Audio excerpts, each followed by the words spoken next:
Allora, siamo qui per la terza e decisiva sessione, il terzo set del seminario. Seguiremo adesso i contributi di Mauro Zedda, di Serena Noemi Cappai e di Anna De Palmas. Diciamo, sono tutte e tre interessantissime, senza ovviamente niente togliere alle altre. Mauro ci parlerà del rito fondativo dei nuraghi e torna, ci anticipava prima, a un suo libro del 91. Mauro, per chi non lo conoscesse, ma qui gioca in casa, è autodidatta, autore di 5 monografie sull'archeologia del paesaggio nuragico, giustamente ritenuto il pioniere, anche se non è stato il primo, a studiare i nuraghi dal punto di vista archeoastronomico, autore di contributi scientifici anche in materia di chiese romaniche e di studi su Platone, anche se non è oggetto del nostro incontro di oggi.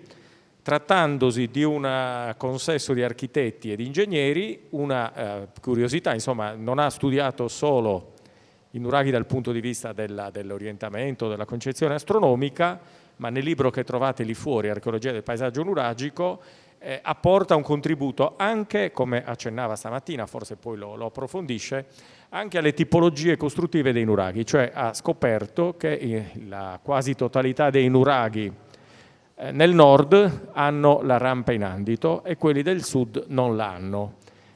A questo aspetto costruttivo, poi approfondito forse non a dovere da un'archeologa che si chiama Antonella Deiana, fa da contraltare un diverso orientamento astronomico dei nuraghi del nord, dei nuraghi del sud e delle tombe giganti del nord e delle tombe giganti del sud.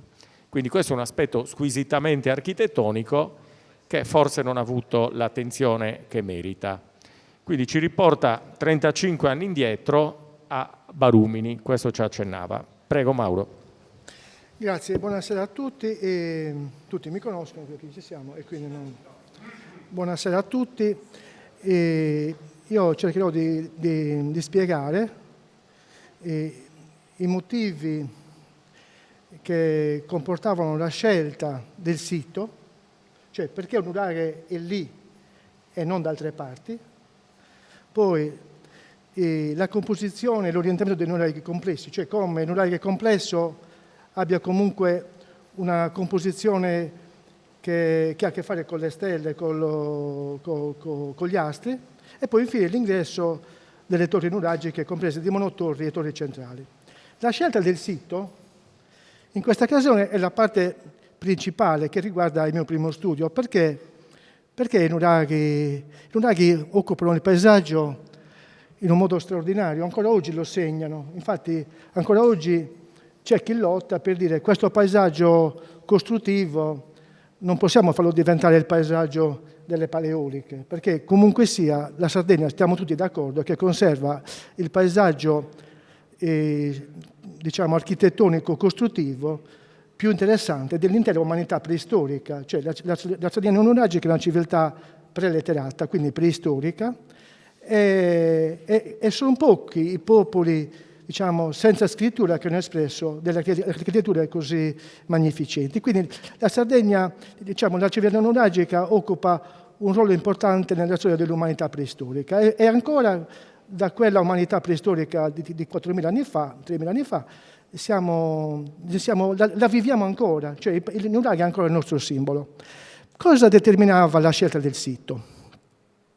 Gli archeologi hanno pensato che fosse per controllare il territorio, anche se la qua presente Anna De Palmas, in alcune sue pubblicazioni, ha spiegato come in molti nuraghi la posizione dei nuraghi è messa in un punto in cui a poche centinaia di metri dallo stesso nuraghe vi sarebbe un sito più idoneo al controllo dello stesso, cioè nel senso in molti nuraghi i nuraghi non occupano la posizione a loro vicina che è la più importante dal punto di vista, diciamo, strategica, ma secondaria, cioè nel senso se noi prendiamo per esempio nuraghi Sparas troviamo che a 200 metri c'è la collina del Camposanto, che dal punto di vista strategico potrebbe essere più interessante per collocare un nuraghe. E Anna, nelle sue pubblicazioni sulla piana di Abbasanta e sul Margine, ha messo in luce come i nuraghi non sempre occupano la posizione dominante e si chiede perché. Per me l'intervisibilità tra i nuraghi e la loro disposizione sul territorio richiama una strategia astronomica. E fu la mia prima intuizione, anche se poi partivo da presupposti, diciamo, diversi da quelli che ho trovato. Io quando ebbi l'intuizione di provare a capire se i nuraghi fossero dislocati secondo coordinate astronomiche, partivo dall'idea, chissà se i nuraghi ripetevano lo schema delle piramidi Maya o Maya o Azteche, cioè in cui le piramidi sono disposte secondo schemi astronomici.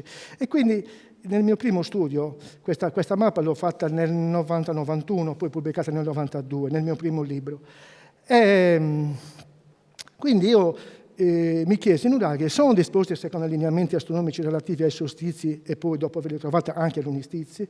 La risposta fu affermativa e fu fatta sui nuraghi di Isili. Poi per contraltare presi altre mappe, anche se però non sono complete. Cioè nel senso, mentre sulla mappa di Isili poi ho sviluppato il censimento che prende in esame tutti i nuraghi, nel caso di Barumeni ho preso in esame solo quelli che sono sulla mappa dell'IGM. Quindi in questa mappa qualche nuraghe può essere assente. Però se noi notiamo, lungo quelle linee, le linee inclinate sono linee solstiziali riferite ai punti in cui sorgono il Sole all'alba del solstizio d'estate.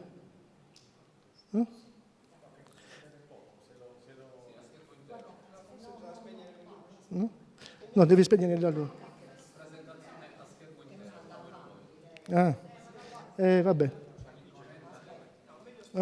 Allora, in pratica è semplicissimo. Allora, sì?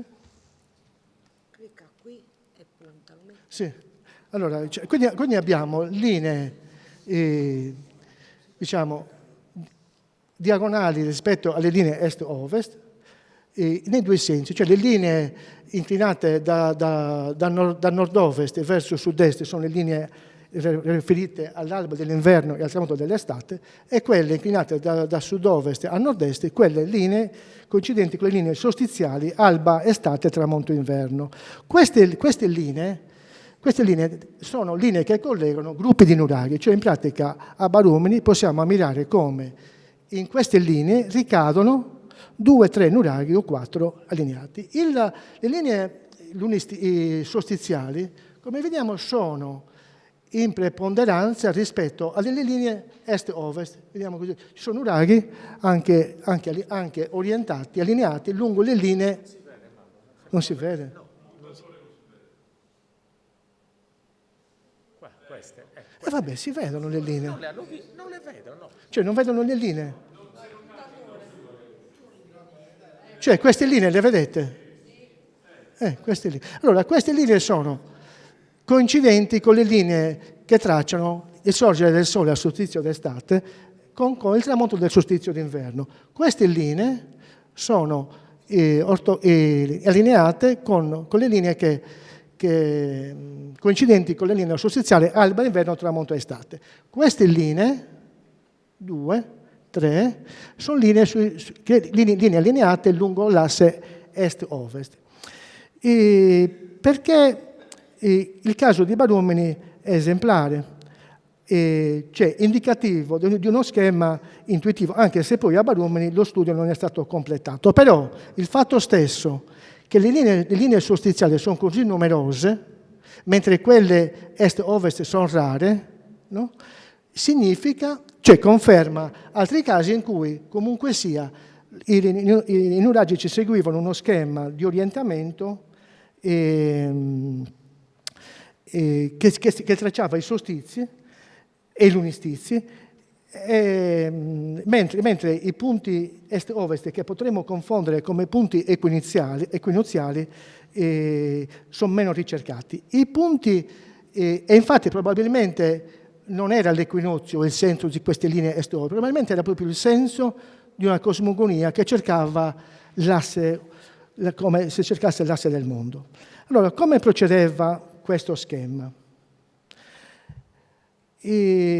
Costruiti i primi nuraghi, che presumo seguissero, in generale, che seguissero montagne importanti, e quindi allineavano, così come in Bretagna, in Inghilterra, i menhir o i circoli di pietra erano costruiti secondo angolazioni astronomiche in cui la composizione era la montagna con i circoli di pietra. In Sardegna l'inizio di questa costruzione, che potrebbe essere anche prenuragica, si svolgeva allo stesso modo.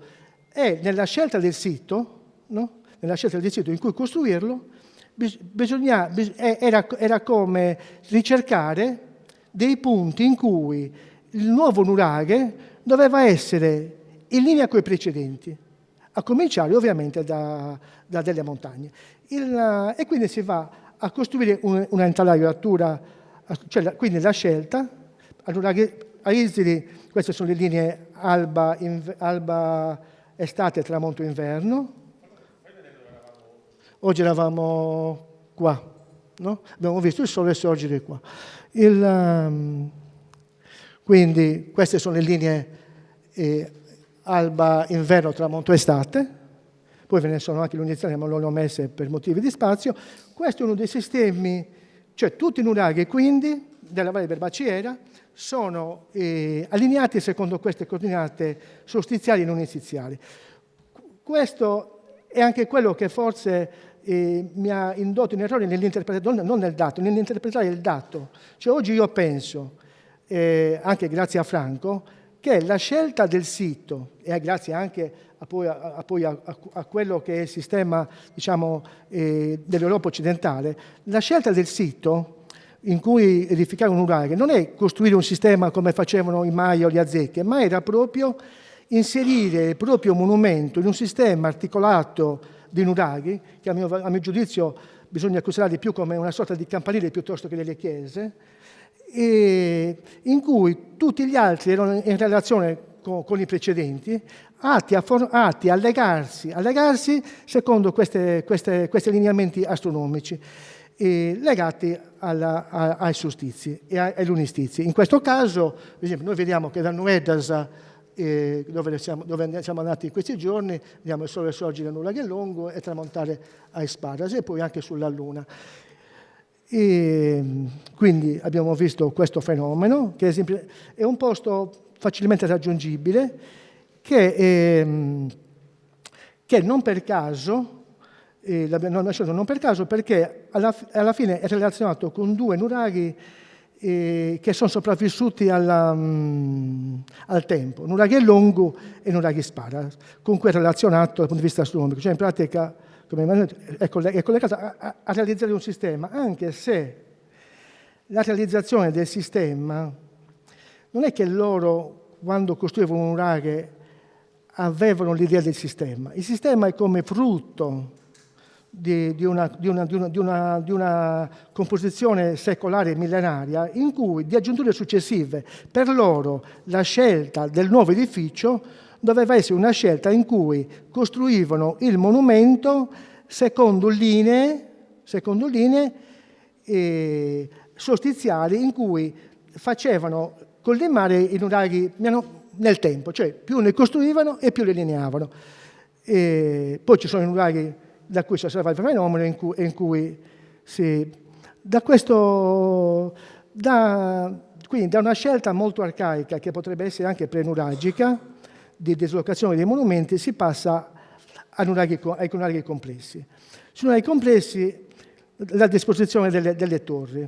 Nel grafico vediamo come i tre picchi dell'orientamento delle torri e coincide con i punti solstiziali, che è questo, e lunistiziali, che sono questi due, mentre questo, ovviamente, per esempio, l'Uraghellosa, che ha due torri collegate coi solstizi, una linea anche con questo che è il nord-sud, ovviamente. È impossibile che tutti i nuraghi abbiano le linee orientate. Diciamo che nello schema ho rilevato che almeno 2 torri dei nuraghi complessi sono orientate lungo una linea solstiziale o lunistiziale, maggiore e minore.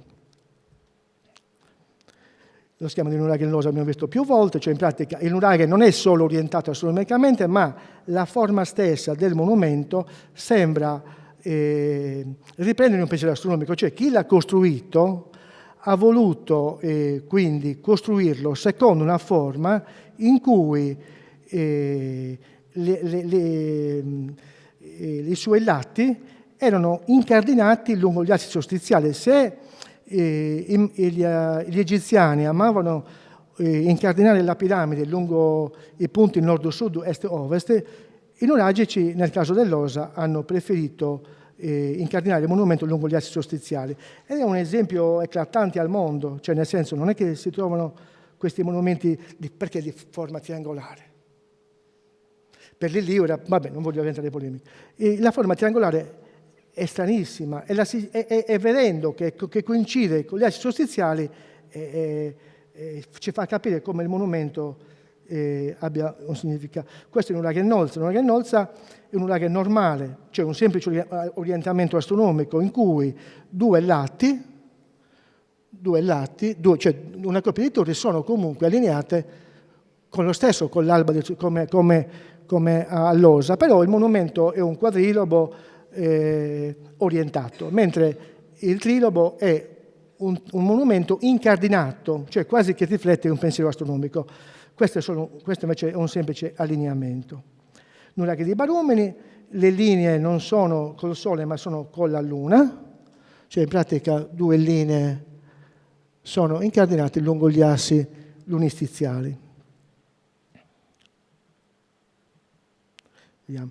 Cioè, questo è un volo d'uccello, ovviamente queste distanze sono chilometriche e inquadrano il punto con ottima precisione, il punto in cui la Luna tramonta all'unistizio maggiore meridionale. Vediamo la foto che tramonta nel 2007. Nuraghe Santuantine richiama nuraghe Losa, cioè è perfettamente orientato lungo le linee solstiziali, no? Però in più ha questa gobba che inquadra il lunistizio, però permette anche, qua è inserito l'ingresso, di fare in modo che la luce dell'ingresso va a colpire un bettile che si trova vicino all'ingresso alla torre principale. Però lo schema è quello dell'Osa. Ok? Qua vediamo il tramonto della Luna al nuraghe Santuantine, abbiamo già visto. Ora, oltre diciamo, alla scelta del sito, al modo con cui disporre le torri periferiche, i nuragici, una volta scelto il sito, amavano orientare gli ingressi dei monotorre e dei nuraghi e delle torri centrali lungo un ristretto range dell'orizzonte, proprio piccolissimo. Noi abbiamo qua da 0 a 300 l'angolo giro e come vediamo c'è veramente un accumulo, no, dei dati molto ristretto. No? Questo è un archipisco di Suelle, un ingresso. Il diagramma. Le torri orientate verso l'alba del solstizio d'inverno sarebbero in questo picco. Non sono la gran parte, però è un picco significativo. Questo è verso l'unistizio e questo invece è un picco dove il Sole ci passa, però non è un punto di stazione. E che cosa succedeva in quella direzione, nella direzione in cui orientavano le torri con questo angolo? In quel periodo attorno nel secondo millennio avanti Cristo, di fronte all'ingresso dei nuraghi sorgeva la costellazione della Croce del Sud. Per quanto riguarda il Sole e la Luna, noi possiamo ammirare le posizioni del Sole e della Luna quasi allo stesso modo con cui le guardavano i nostri progenitori, mentre per quanto riguarda le stelle, i dati a causa della precessione degli equinozi cambiano di secolo in secolo, cioè in pratica le stelle scivolano lungo l'orizzonte in un angolo in un ciclo di 26.000 anni, la precessione degli equinozi appunto. E quindi bisogna dire quali stelle attraversavano l'orizzonte in quel periodo, in quella direzione in cui sono orientate le torri. Le stelle più significative di quell'arco di orizzonte che inquadrano gli ingressi dei nuraghi sono il Centauro e la Croce del Sud. Questa che prima era un'unica costellazione, il Centauro, la Croce del Sud corrispondeva al pene del Centauro, poi è diventata la Croce del Sud quando viene riscoperta diciamo, in epoca moderna, con le circumnavigazioni dei portoghesi, eccetera, quando cominciano a scoprire l'emisfero australe, e quindi gli europei cristiani chiamano la Croce del Sud piuttosto che metterla dentro il Centauro intera. Allora, qual è l'importanza di questa costellazione? Il Centauro, Alfa Centauri, è la terza stella più luminosa del cielo e la Croce del Sud ha 2 tra le 12 stelle più luminose del cielo. Quindi complessivamente Centauro e Croce del Sud è una costellazione che assomma 3 tra le 12 stelle più luminose del cielo.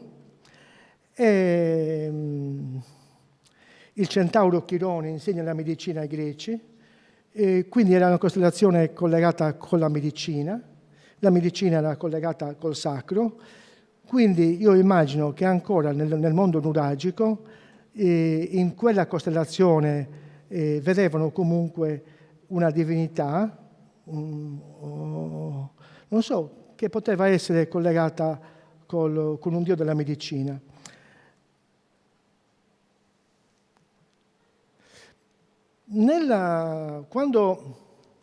Quando mi venne l'idea di incentivare il campione, io feci un convegno in questa sala nel 2001, c'era Lillio, Laner, altri archeastronomi del mondo, e presentai un dato su 50 nuraghi, che bene o male mi davano un range di orientamento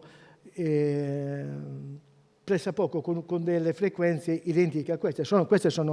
Io qua ho misurato 550 torri nuragiche, ne ho visitato più di 1000, su 500 non ho potuto fare le misure perché non ho trovato l'ingresso, e su 540 ho fatto delle misure. Quando mi dissero, Mauro, per fare una proiezione ci vuole un campione più significativo delle 50 che presentai qua 25 anni fa, e bisogna arrivare a 200-300 monumenti, e per avere un campione e poi distribuito omogeneamente in Sardegna. E va bene, lo vado a misurare un po' in Gallura, un po' dappertutto. E poi però mi accorsi che tra il nord e il sud dell'isola vi era una differenza. Cioè, per esempio, andiamo indietro. Questo è il grafico del nord dell'isola, degli orientamenti, come vedete il picco è bello chiarissimo sull'alba del Centauro, mentre al sud è un po' più dilatato. Però al sud questo, dov'è? Questo picco in realtà è complementare a questo, perché le stelle che sorgono in questo picco tramontano in questo, cioè in pratica mentre al nord sceglievano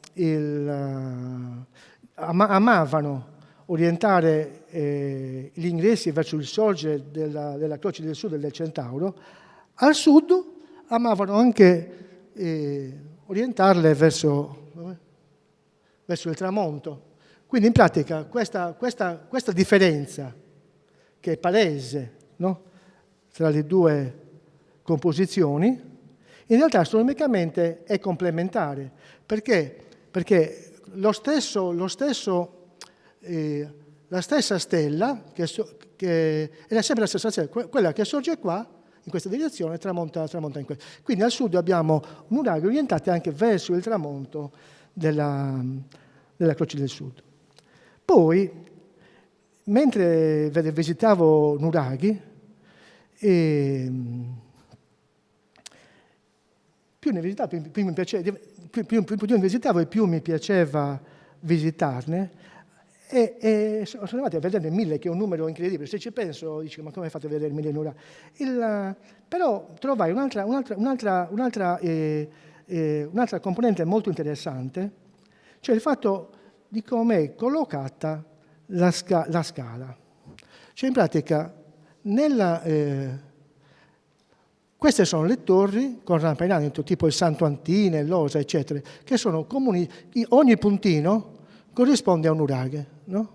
Vedete qua, ogni puntino, e qua queste. No? Cioè, in pratica, le torri a nord del Basso Tirso, questo è il Tirso, questo è la Ragigi e questo è il Pelao dell'Ogliastro. In pratica, questa linea, secondo me, è il confine tra i due stili costruttivi, anche se però vi sono nuraghetti anche no. Però la differenza della distribuzione, siamo di fronte a 550 nuraghi completamente casuali. È chiaro che vi sono due stili costruttivi. Perché qua metto solo la pianta? Perché in questa tipologia in realtà rientrano sia quelli con rampa in camera, tipo Isparasa, Goni e altri, no? E anche quelli senza rampa in camera, che sono Pino Rubio e altri. Cioè, quindi in questa tipologia, che dovrebbe essere divisa in due tipologie, anche se su nuraghi svettati non possiamo sapere, salvo che con le tue proporzioni si potrà arrivare a capire se fossero senza rampa o con la rampa, in base alle proporzioni degli ingressi, perché magari quelli con un ingresso più lungo potrebbero essere quelli con la rampa in camera, mentre quelli che sono magari circolari, dove non ci sta la rampa, potrebbero essere quelli senza rampa. Cioè in pratica in questi due rientrano sia quelli con rampa in camera che quelli senza rampa. E quindi la distribuzione è questa. E questa linea, bene o male, coincide con la linea del Campidanese e del Lugudorese. Cioè in pratica alle differenze dialettali del sardo, curiosamente corrisponde anche una differenza morfemica. Poi lo studio di Noemi che seguirà questo intervento mostrerà come secondo me c'è molto da fare su questa cosa, però c'è molto lavoro, perché poi a queste due differenze, secondo me, sostanziali, basilari, si aggiungono altre differenze in cui poi noi ministriamo nel dettaglio. Quindi in pratica, nella scelta del sito vi è, secondo me, prima cosa i nuraghi devono essere fra loro intervisibili, anche se poi la linea sostiziale può essere lunga anche 10-15 nuraghi sul territorio, come ho dimostrato in studi successivi. Cioè in pratica il nuraghe doveva essere connesso con gli altri lungo linee sostiziali e lunistiziali. Non c'è nessun nuraghe, io sfido. Cioè in pratica se noi andiamo su un nuraghe, la mia sfida è questa, se andiamo su un nuraghe troviamo che da un altro nuraghe, almeno di quelli che vede, vi è una linea sostiziale, un'indiziale che lo unisce. Poi ovviamente nuraghe lungo vi convergono più linee sostiziali, come abbiamo visto all'inizio, cioè in pratica, però vi è almeno una linea sostiziale o lunistiziale che unisce un nuraghe con l'altro. Poi un nuraghe può anche essere la convergenza di più allineamenti. E infatti, per esempio, quando io feci lo studio, Magia stava scoprendo che i nuraghi erano in relazioni geometriche, e l'ANE dice che le relazioni geometriche non sono volute, ma sono dovute al fatto che le linee sostiziali e lunistiziali che si incrociano in realtà formano relazioni geometriche, perché su allineamenti paralleli che si intersecano vi sono geometrie che si innestano. Ok, questo secondo me era gli atti che precedevano la costruzione, cioè in pratica scelta del sito era astronomica, Poi l'Uraghe complesso, le torri erano strutturate, cioè l'Uraghe LOSA è strutturato in modo astronomico, cioè anche gli altri sono orientati. E poi invece i monotorre e le torri centrali, a mio parere, venivano orientati verso questa costellazione. Adesso Noemi ci parlerà dei... Ah, ok, sì.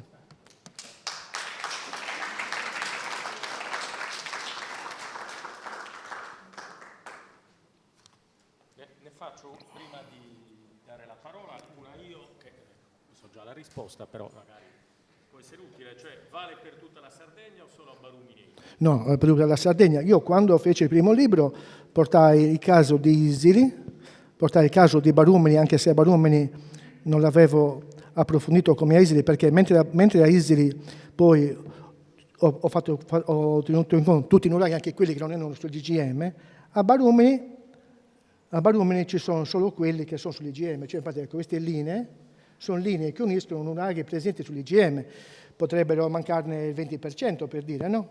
Però secondo me il caso, io presentai questo libro, uno dei primi a cui lo portai fu il professor Azzeni a Cagliari nel 92, dopo che lo pubblicai, poi lui venne qua nel 93, dopo che lo pubblicai, gli portai questa cosa e gli spiegai come, questo che ho detto a voi. E ovviamente a Barumini è come se fosse uno studio, diciamo, incompleto, da completare, in cui gli allineamenti presenti sono comunque evidenti, cioè le linee sono allineate lungo queste linee solstiziali, a cui è qualcuna anche, diciamo, est-ovest.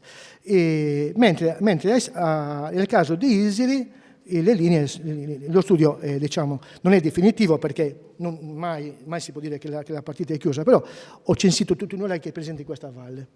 Seconda e ultima domanda mia, invece, in sintesi, che inferenze ha questo? Cioè è un fatto accessorio perché inferisce l'afferenza al sacro? Allora, questo mio studio, poi non è stato così, per me era la prova definitiva che la scelta del sito di nuraghi intervisibili, perché sono comunque intervisibili, non è che sto parlando di nuraghi, come fa il nostro amico, vabbè, cioè sto parlando di nuraghi intervisibili che sono ubicati lungo linee solstiziali e quindi la scelta del sito è chiaramente lungo questo schema astronomico. Questa cosa ovviamente rivoluzionava la teoria militare, cioè i nuraghi certamente lungo queste linee poi si sceglievano punti importanti, perché alla fine lungo queste linee tu devi puoi spostarti lungo la linea, no?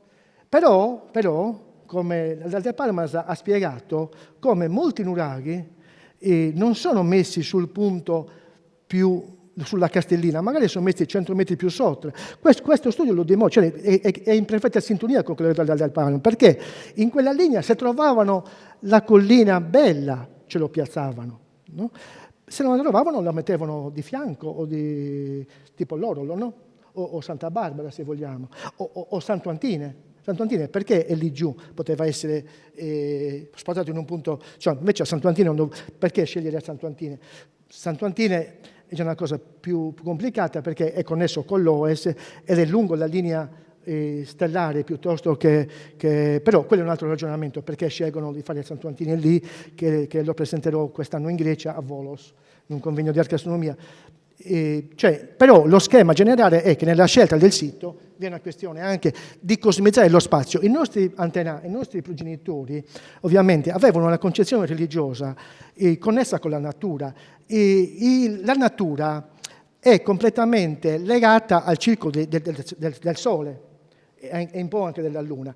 E loro si erano accorti che i cicli della natura, quindi combinati con i movimenti del Sole, della Luna e anche delle stelle, perché se noi oggi ci mettiamo a mezzanotte a osservare, faccio un esempio facile, a osservare a mezzanotte la stella che passa in meridiano, è la stessa stella che a solstizio d'inverno era congiunzione col Sole, cioè in pratica anche le stelle segnano le stagioni, ovviamente sono cose che... Quindi sia le stelle che il Sole e la Luna segnano il tempo, però cioè, o lo riflettono, quindi per gente completamente immersa nel ciclo della natura, gli astri erano l'orologio della natura stessa e poi questa cosa si innesta con motivi ovviamente della vita normale, neolitico che diceva Lanner, e poi diventa anche una cosa sacra, quindi è il territorio che viene cosmizzato, Lanner ha scritto solcato lungo queste linee sostanziali,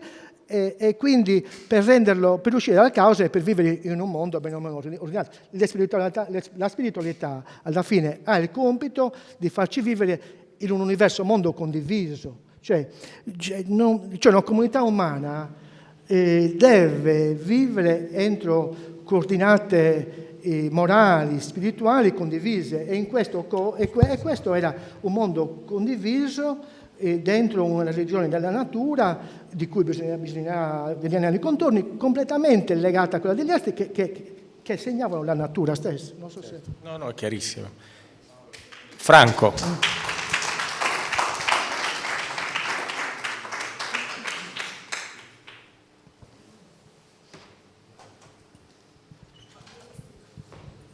Io ho una visione molto naif, semplice. Immagino quest'uomo che prende possesso di un nuovo territorio e lo deve ordinare per muoversi, ha bisogno di riferimenti. I riferimenti più facili, più immediati, sono dove il sole, quando nasce, va più in là, il punto più basso, l'alba estiva, e l'altro punto è dove tramonta. Tutto quello che è toccato dal sole quando nasce e tramonta è il luogo di riferimento, è il luogo dove c'è il sole, è il luogo sacro, perché il resto non è più sacro, quella parte che rimane fuori non è toccata dal sole, non è sacralizzata. Poi devo scegliere il primo nuraghe, devo metterlo qui. E qui perché sceglierlo su un montarosso, su una collina, su un punto alto? Qui Eliade è chiarissimo. È la montagna cosmica. Scegliere un punto alto dal punto di vista ergonomico per costruire un nuraghe è la più gran fesseria, perché i massimi li devo spingere su, faccio una fatica da bestia. Quindi quel luogo lì diventa il centro, no? E allora quando tu congiungi il centro con l'alba del solstizio estivo e tracci la retta, hai già rotto il mondo, e se tu gli fai la perpendicolare, perché dividi in 4 parti, l'entrata viene a 148 gradi. È una conseguenza, una bellezza semplice di cosmizzazione. Poi si sviluppano altre linee con riferimento ad altre cose e si forma il sistema di nuraghe.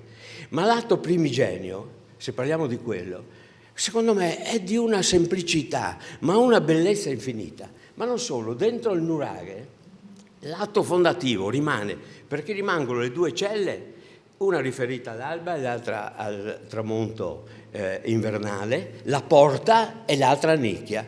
Rimane all'interno del nuraghe quel microcosmo, ma è all'interno del nuraghe, che è circondato dal nuraghe, dove fuori c'è il profano e dentro c'è il sacro. E oggi si parlava dell'architrave, quell'architrave possente che segna il passaggio dall'esterno all'interno, è il punto fisico, come ho detto ieri, di passaggio dal profano al sacro, come in una chiesa si entra, sentendo fisicamente il passaggio dalla terra al luogo di Dio, facendo i gradini. Senza i gradini non esiste chiesa, così passare dentro il sacro, dove alleggia il sacro. È una parola difficile, sbagliata, dice. La gente pensa al sacro legato alla religione, ma che c'è il sacro anche nel profano, dove c'è la ierofania, la senti, la presenza del divino. Tutto questo poi viene articolato, cresce, ma non farei tante cose. È semplice, molto semplice, è tutto legato al sacro.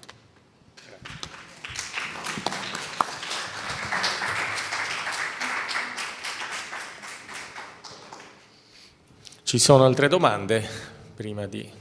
abbiamo qualche curiosità. Prego. Come ti chiami? Sono Tiziana Sasso, sono un'agronoma, quindi assolutamente profana. Però sono molto affascinata da anni da questa idea delle costellazioni che in qualche modo ci segnano il territorio, sacralizzano il territorio, no? Però ho bisogno di scienza, la vera tecnica, ho bisogno di qualcosa di più. Quindi mi chiedo, che tipo di conoscenza abbiamo cioè quanto ai sardi è rimasto delle costellazioni? Perché noi non possiamo parlare delle costellazioni alla moda greca, stiamo parlando di un periodo più antico. A cosa serviva? A sacralizzare? Sì. Queste linee ci dicono che come tutte le processioni servono a sacralizzare luoghi che sono distanti dagli insediamenti, no? Però mi rimangono tanti dubbi. È rimasto qualcosa nella cultura sarda? Ci sono i nomi delle stelle in sardo? Bella domanda. Sì, bella domanda. Cioè, l'unica costellazione, secondo me, che potrebbe collocarsi come sarda è quella di Orione, esistentale, quindi sustante è una specie nelle pineta era il palo che reggeva gli abiti, però non ci sono prove che magari potesse essere di origine bizantina o romana, non lo so. Però la costellazione per eccellenza della cultura sarda è il nome della Via Lattea, cioè noi abbiamo la Via Lattea che si chiama Seia Savalla o Seia Savazza in lugudorese. La Via Lattea viene nominata in diverse parti del mondo in modi diversi. Noi abbiamo adottato il modo con cui la indicavano i greci, Galassia, no? E poi Roma l'adotta, i letterati romani l'adottano latinizzandola come Via del Latte, Via Lattea, però è un nome greco che è abbastanza raro, no? Cioè in pratica vedere la Via Lattea come una scia latiginosa. Invece in Sardegna Seia Savalla.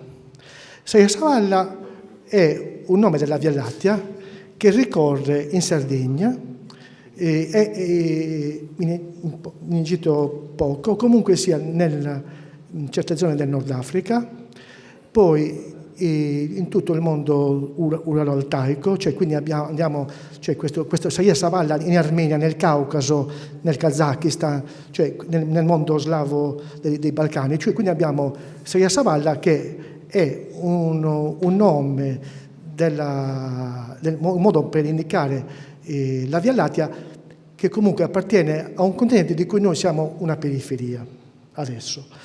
Mentre per esempio in altri posti è la via di Santiago, la via di San Giacomo, cioè, quindi anche il percorso di San Giacomo è metaforicamente un cammino lungo la Via Lattea andare in paradiso. Poi ci sono altri posti del mondo in cui viene indicata come fiumi, per esempio il Gange o il Nilo, oppure come via delle Anetre in Siberia, cioè in pratica la Via Lattea è uno dei nomi con cui viene cioè la Via Savalla la Sardegna appartiene a un ceppo, diciamo, asiatico di questo. Perché? Ecco, questo è perché. Secondo me l'origine di questo nome, a cui il nucleo fondante del nome viene collocato in Armenia. In Armenia proprio è bellissimo perché uno che ha rubato la paglia, eccetera, eccetera, e quindi appartiene dal punto di vista etnologico al mondo asiatico, la Sardegna. È bellissimo, secondo me molti dicono, per esempio Wagner è arrivato con gli arabi. Gli arabi in Sardegna non ci hanno pisciato più di tanto, invece secondo me,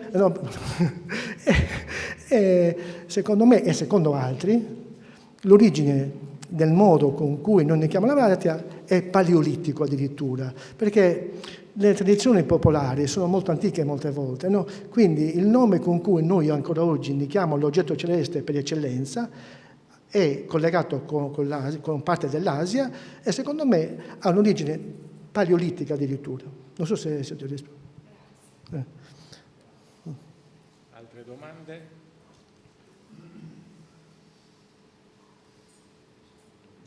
Commento, grazie.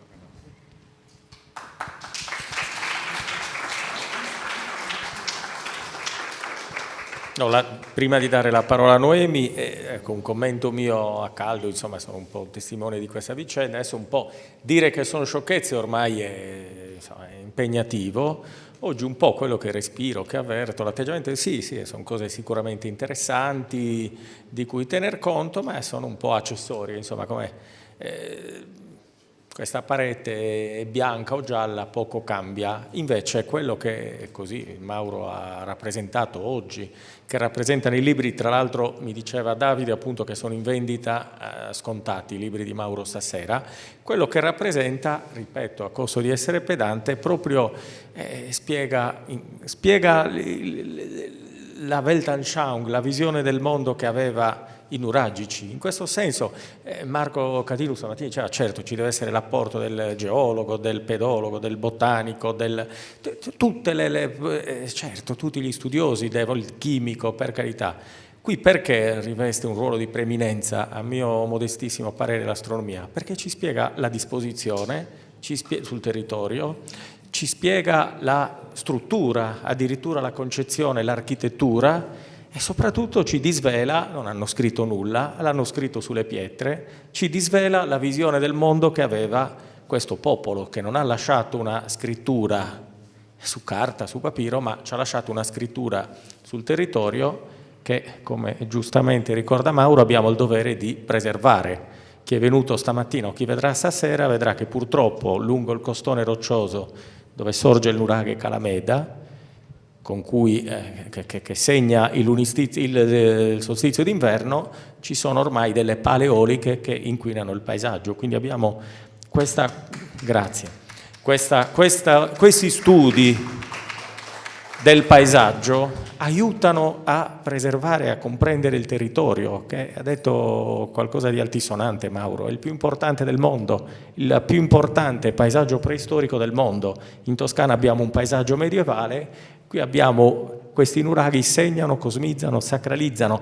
Ecco, la tua domanda, Tizia, cosa serve? Io la trovo bella, un po' cioè non serviva a niente, non aveva un senso pratico, questo dice calendariale, agricolo, tutto quello che vuoi. È un'esigenza primigenia, sacralizzare, cosmizzare, fecondare il territorio su cui viviamo. Quindi e di renderlo un posto noto. Su questo ha scritto pagine interessantissime un allora giovane Franco Lahner, già negli anni 90.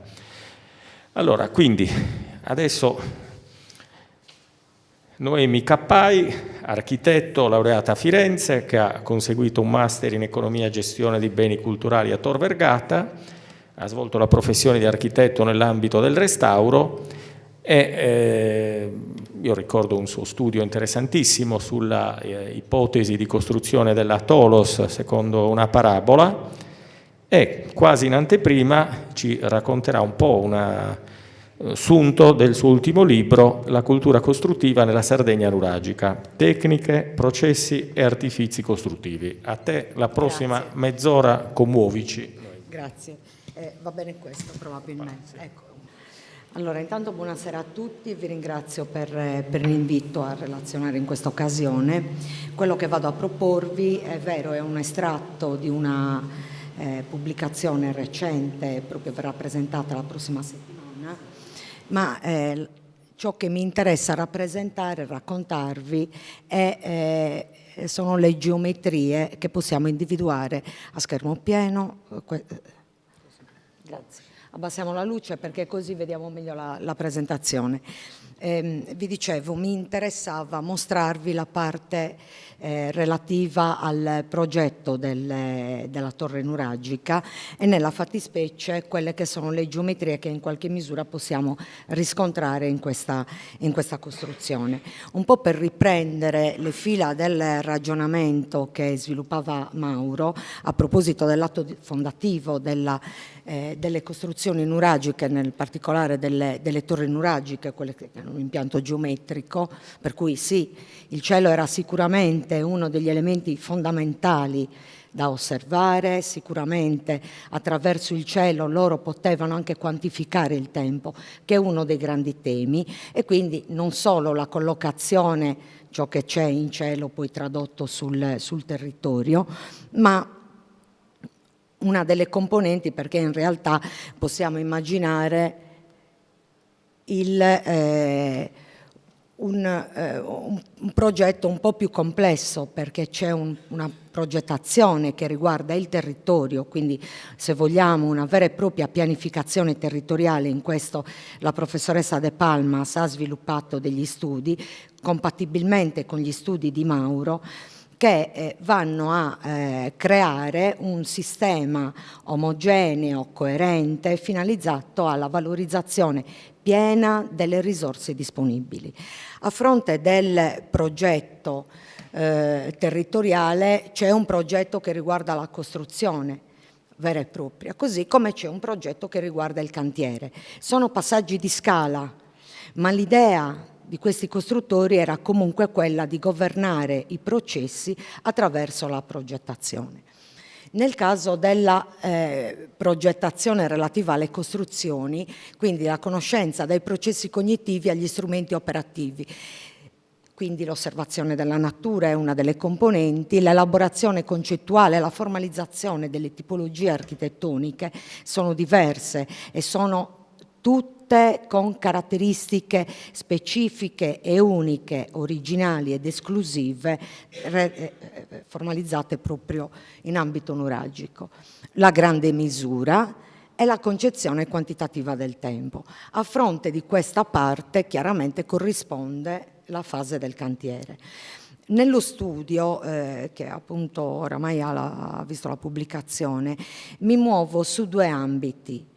Uno è la conoscenza e lo studio delle caratteristiche tecniche costruttive delle tipologie nuragiche, nella fattispecie della torre, noi entriamo in merito alla torre nuragica, e allo sviluppo invece della costruzione intesa come un processo costruttivo e quindi tutte le fasi di cantiere.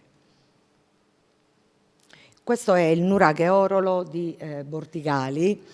In questo studio ho avuto modo di strutturare una banca dati, un numero di nuraghi che derivano da una pubblicazione, quindi dai dati editi. Sono 168 nuraghi, da cui ho estratto i 95, che sono quelli che restituiscono delle informazioni dimensionali più affidabili rispetto ai 168, perché chiaramente un rilievo datato, per intenderci una pubblicazione che oramai risale agli anni 80, la pubblicazione di Moravetti, per cui riportati su un database strutturato ad hoc, comunque risente di condizionamenti come il rilievo oramai datato, rilievo diretto, per niente affidabile rispetto agli attuali sistemi di rilevamento, oppure strutture in pessimo stato di conservazione. Di queste 168, 95 possono averci restituito dei dati significativi, fermo restando che si deve considerare alla base un livello di errore, ma questo livello di errore li accomuna. E quindi comunque possiamo predisporre un ragionamento, o perlomeno iniziare ad intuire cosa sta alla base di queste costruzioni. Naturalmente, quando parliamo di geometria riferita al secondo millennio avanti Cristo, di cosa stiamo parlando? La geometria euclidea, quella a noi nota, è del III secolo a.C., quella degli architetti che la proiettiva, mongiana, è del 1800 e della teoria della progettazione è comunque un'acquisizione recente, quindi non possiamo dire avevano tutta la formalizzazione e i teoremi geometrici. Parliamo di tracciamento e il tracciamento è alla base, non mi dà le animazioni. Questo è un grosso problema, perché avevo predisposto le animazioni. Vabbè, peccato. Allora, questo che cos'è? Aiutami in questa cosa, che è un peccato che si perdano le animazioni. Ecco, questa è la ricostruzione del nuraghe Orolo, perché vi dicevo, quindi da questo database a cui ho potuto iniziare ad intravedere come vi posso dire, delle ricorrenze numeriche, poi entriamo in merito. Ad un certo punto la svolta della ricerca nel momento in cui ho avuto modo di acquisire 3 laser scanner, del nuraghe Orolo, del nuraghe Orolio e del nuraghe Ponte. Il laser scanner, questo sistema di rilevamento attendibile, ha permesso di poter fare una ricostruzione, questa decostruzione anzi, è su rilievo laser scanner e mi permette di andare a vedere la relazione tra le parti. Di una costruzione come questa, noi non possiamo continuare a studiarla come un solido, un tronco di cono concluso, di cui non abbiamo alcuna percezione di ciò che accade all'interno. Abbiamo necessità di smembrarlo, quindi di superare una visione bidimensionale per ragionare sulla visione invece tridimensionale, che era probabilmente la visione che questi costruttori avevano a disposizione. Peraltro ci permette di vedere la relazione tra le componenti. Le componenti sono le toloi sovrapposte delle camere, le camere con le volte ad aggetto, quindi le cupole nuragiche, il corridoio, questo funziona, no? Il corridoio di accesso, questo è un nuraghe complesso per cui ci sta la torre centrale che è questa, qui poi sono addizionate 2 torri, sono addizionate, non sono ammorzate tra loro e poi ragioneremo anche su questo fatto.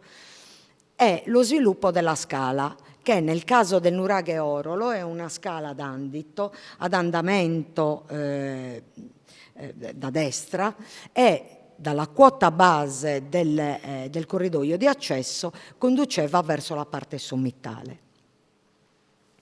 E questo è lo sviluppo della scala al netto di tutte le parti murarie, ma noi dobbiamo vedere come queste componenti sono integrate tra loro, come il nuraghe è costruito all'interno e arrivare a definire per ogni componente la geometria, la tecnica costruttiva sempre in rapporto al tutto e quelle che sono le relazioni tra le parti, anche dal punto di vista del comportamento statico della struttura. Quindi la concezione costruttiva del nuraghe si sviluppa da uno schema compositivo e geometrico della torre nuragica, le strutture murarie che vengono indagate perché l'abaco delle murature è uno degli aspetti forse più importanti, perché poi definisce tutto un ambito di approfondimento e di studio ulteriore.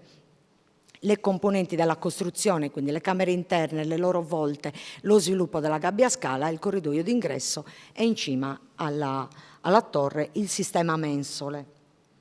Laddove era presente, laddove non era presente, possiamo immaginare comunque un sistema di chiusura per evitare il percolamento delle acque meteoriche che avrebbe disgregato comunque la struttura nella parte sommitale.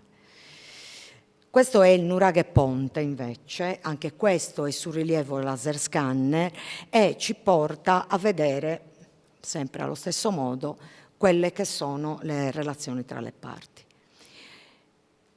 Il nuraghe Orolo, e questa è la pianta alla base, come vi dicevo, e vediamo tutte le fasi costruttive. Naturalmente queste sezioni e questi passaggi hanno poi l'utilità per l'ambito più prettamente operativo, no? per capire quelle che sono le fasi realizzative, quella che era la disponibilità di manodopera, la quantità di massa muraria da realizzare e i tempi di costruzione, che è parte componente dell'indagine, della ricerca. E quindi vediamo per esempio alla quota della seconda camera l'uscita, la parte è una ricostruzione naturalmente, no? L'uscita dal finestrone verso questa sorta di terrazza che permette l'osservazione, se vogliamo il controllo, l'osservazione sicuramente, di tutta la valle del margine. E poi la costruzione procedeva sempre con le medesime caratteristiche, quindi i filari hanno un andamento orizzontale, tra l'altro, vabbè, sto anticipando e quindi arriviamo a conclusione della torre. Lo studio si è sviluppato sui nuraghi intesi, nuraghi in elevazione, intesi il nuraghe monotorre oppure a planimetria complessa, andando ad individuare quelle che sono su tutta l'isola delle invarianti costruttive. Le invarianti costruttive sono le costanti che possiamo individuare all'interno della torre nuragica. Certamente c'è un ingresso, certamente c'è un corridoio d'ingresso, c'è una camera, una soluzione di scala, le murature hanno un'inclinazione. Diciamo che queste sono delle costanti. All'interno di queste costanti chiaramente ci sono delle variabili e tra cui quelle che diceva per esempio Mauro. È vero, nella zona sud dell'isola hanno un'incidenza maggiore le torri che hanno una scala di camera rispetto alla zona nord, dove è prevalente la scala d'Andito. Per capirci, la scala d'Andito è la scala che prende avvio, forse la vedete meglio anche qui, che prende avvio dalla quota del piano di campagna e con andamento elicoidale segue lo sviluppo sino a raggiungere la sommità della torre, mentre invece la scala di camera è una scala che prende avvio dall'interno della camera ad una certa quota e con un'inclinazione molto rapida e ripida, se vogliamo, raggiunge direttamente il secondo piano, laddove c'è un secondo piano. Nello studio appunto come vi dicevo della banca dati, la cosa che si inizia ad intravedere sono gli intervalli dimensionali. Si parte da una considerazione: noi dobbiamo discretizzare la struttura, dobbiamo discretizzare i dati, altrimenti non arriviamo a capo di nulla. Quindi nel tracciamento della pianta che cosa riconosciamo? Riconosciamo un diametro di una circonferenza e lungo quest'asse ci stanno la lunghezza del corridoio, la dimensione della camera e uno spessore murario. Considerate che per tracciare la circonferenza, palo, picchetto, dimensione del raggio, circonferenza. Quindi tutte queste valutazioni possono essere fatte nel piccolo anche sul raggio. Dove sta la differenza? È che il diametro ci fornisce una visione più puntuale, più dettagliata della distribuzione, questi sono studi di composizione, della distribuzione di questi volumi delle componenti. La lunghezza del corridoio, il volume della camera e lo spessore murario. Delle tre, la lunghezza del corridoio e il vuoto della camera sono vuoti in pianta. In realtà sono dei solidi, sono dei volumi, perché poi hanno la copertura, il corridoio ha una copertura, così come ce l'ha la camera, poi si innestano tra loro, lo vedremo, mentre invece la fisicità ce l'ha lo spessore murario. È questo. E quindi cosa emerge? Che le dimensioni dei diametri, questo è il numero delle torri su questi intervalli dimensionali corrispondenti, iniziano ad essere un po' riconoscibili, ma questo è uno studio che tempo fa intraprese Mauro con Danilo Scintu, niente di nuovo, però loro nel fare quello studio andarono ad individuare queste caratteristiche che sullo studio del margine confermo, ripropongo. Se noi consideriamo il diametro uguale lunghezza del corridoio, diametro della camera più spessore murario, ne facciamo dei rapporti e andiamo a dividere ogni componente per la dimensione del diametro e otteniamo dei numeri che sono dei rapporti adimensionali che iniziano ad indicarci qualcosa. Vedete? S è spessore murario fratto il diametro della torre, la dimensione della camera fratto il diametro e la lunghezza del corridoio fratto il diametro. Guardate, questi sono i numeri delle torri e queste sono delle configurazioni. Guardo Mauro perché con Mauro abbiamo sviluppato appieno l'argomento, perché lui giustamente dice una cosa. Dal punto di vista aritmetico, qua 3 più 3 più 0,3 più 0,3 più 0,3 non dà 1, dà 9, ma in questa configurazione ci sta 0,32 e l'altro è 0,35, quindi diventano degli insiemi perché io li devo leggere. Ma che cosa significano? Significano e iniziano ad emergere delle simmetrie. Per esempio, Lo spessore murario, che è 0,3, è uguale, questa dimensione è uguale alla dimensione della camera, ma è uguale alla dimensione della lunghezza del corridoio. Ciò significa che la camera è concentrica, perché uno dei punti, si dice, il nuraghe c'ha la camera all'interno, questa camera può essere concentrica o eccentrica? Sì. A occhio? No. Allora, si iniziano a definire quelli che possono essere i criteri secondo cui definiamo una camera in posizione concentrica o eccentrica rispetto alla circonferenza esterna della torre.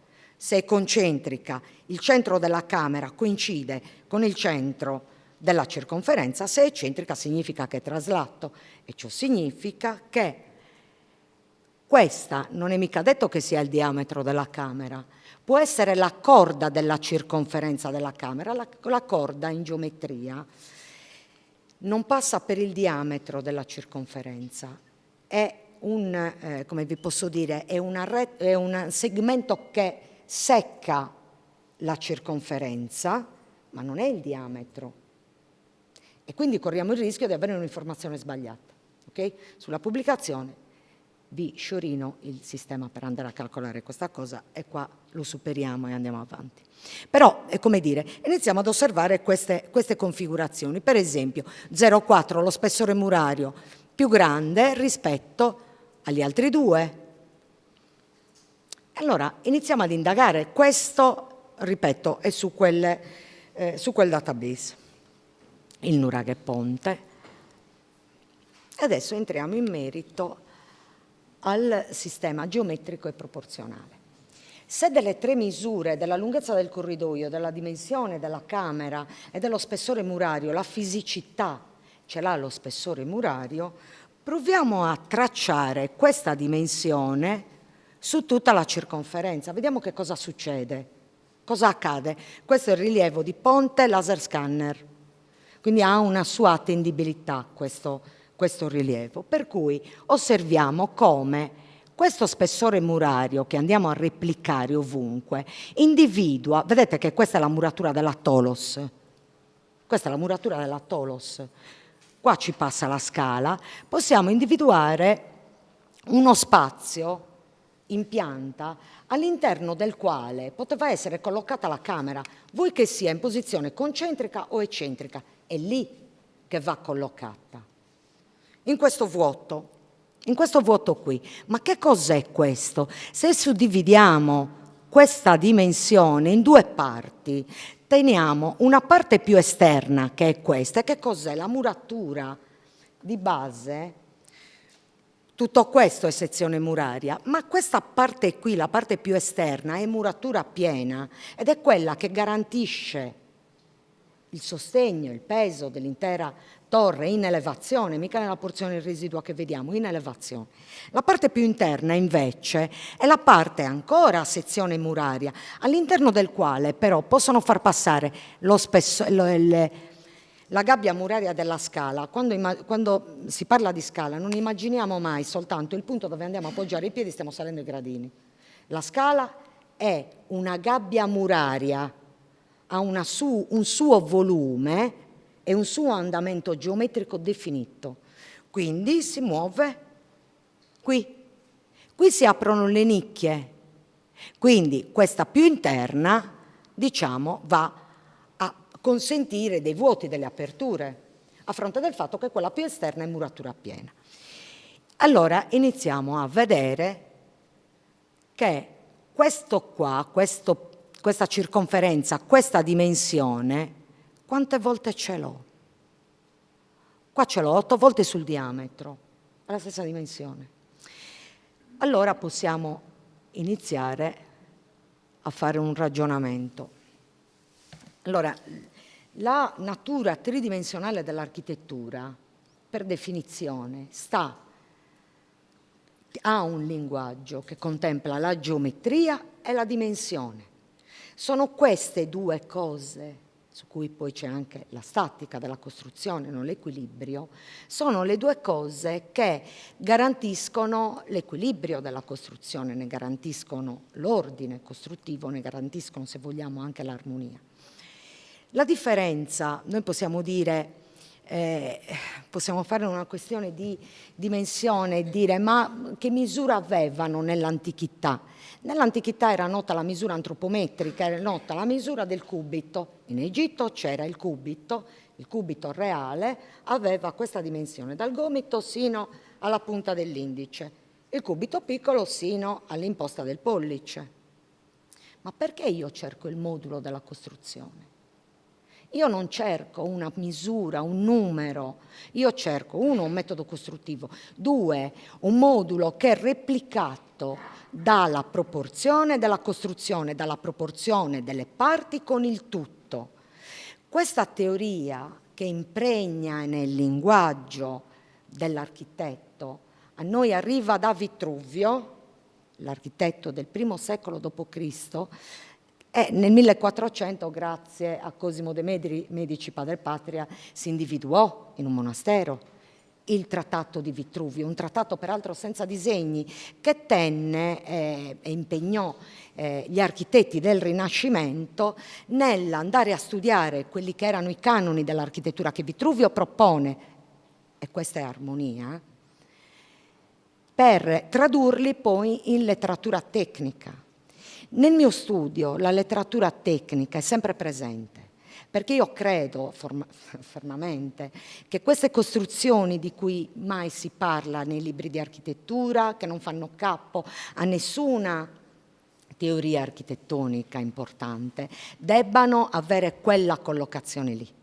Quindi nello studio, vi capiterà di leggerlo, i trattatisti ci sono sempre, perché io vorrei poter restituire quel linguaggio, il linguaggio dell'architettura, perché questo è un fatto architettonico, non solo un fatto archeologico. Perché cerco il modulo? Perché il passaggio che si verifica dalla misura antropometrica, questa misura qua, è quando prendo, che sto innaffiando nel giardino, prendo la pompa e faccio così. Sto ottenendo questa misura e quando sto tracciando e sto srotolando la corda, io ho questa misura di base, che è la misura antropometrica, ma questo è il modulo della costruzione. Ma se è vero in pianta lo deve essere anche negli elevati, perché altrimenti non vale. Il modulo non esiste solo in pianta, e il modulo della costruzione sta anche negli elevati. Quindi togliamoci sta curiosità. Andiamo a verificare cosa di quel modulo prendiamo lo spessore murario. Lo spessore murario è questo, sono questi due affiancati.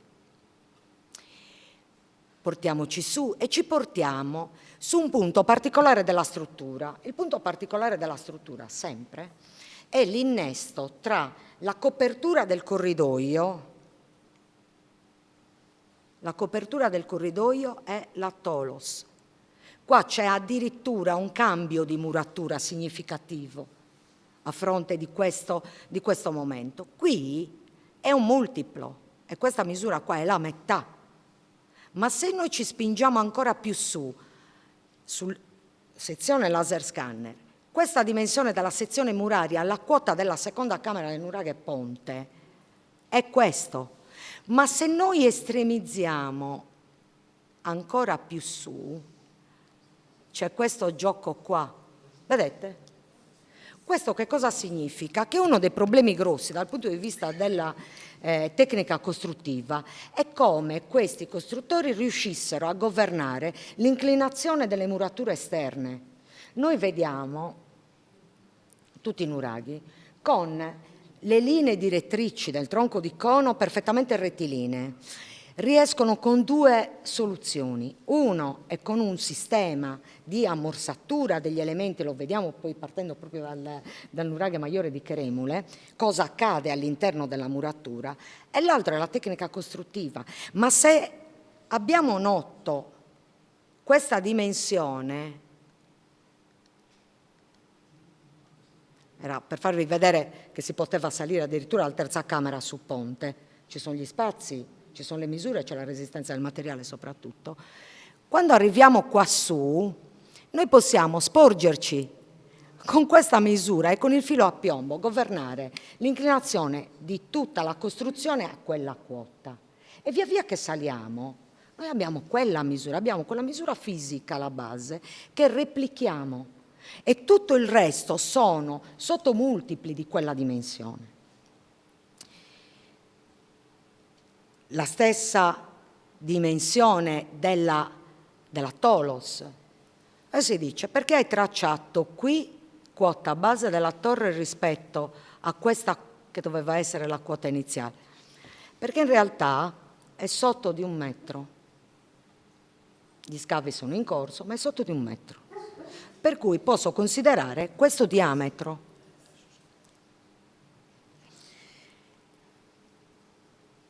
E qui proviamo a vedere sul laser scanner che cosa accade con nuraghe ponte, diametro 13,8, 1/8 e 1,75, 1/16, per arrivare all'unità minima che è 0,43, ma 0,43 e 0,44. Che cos'è nell'antichità come misura antropometrica?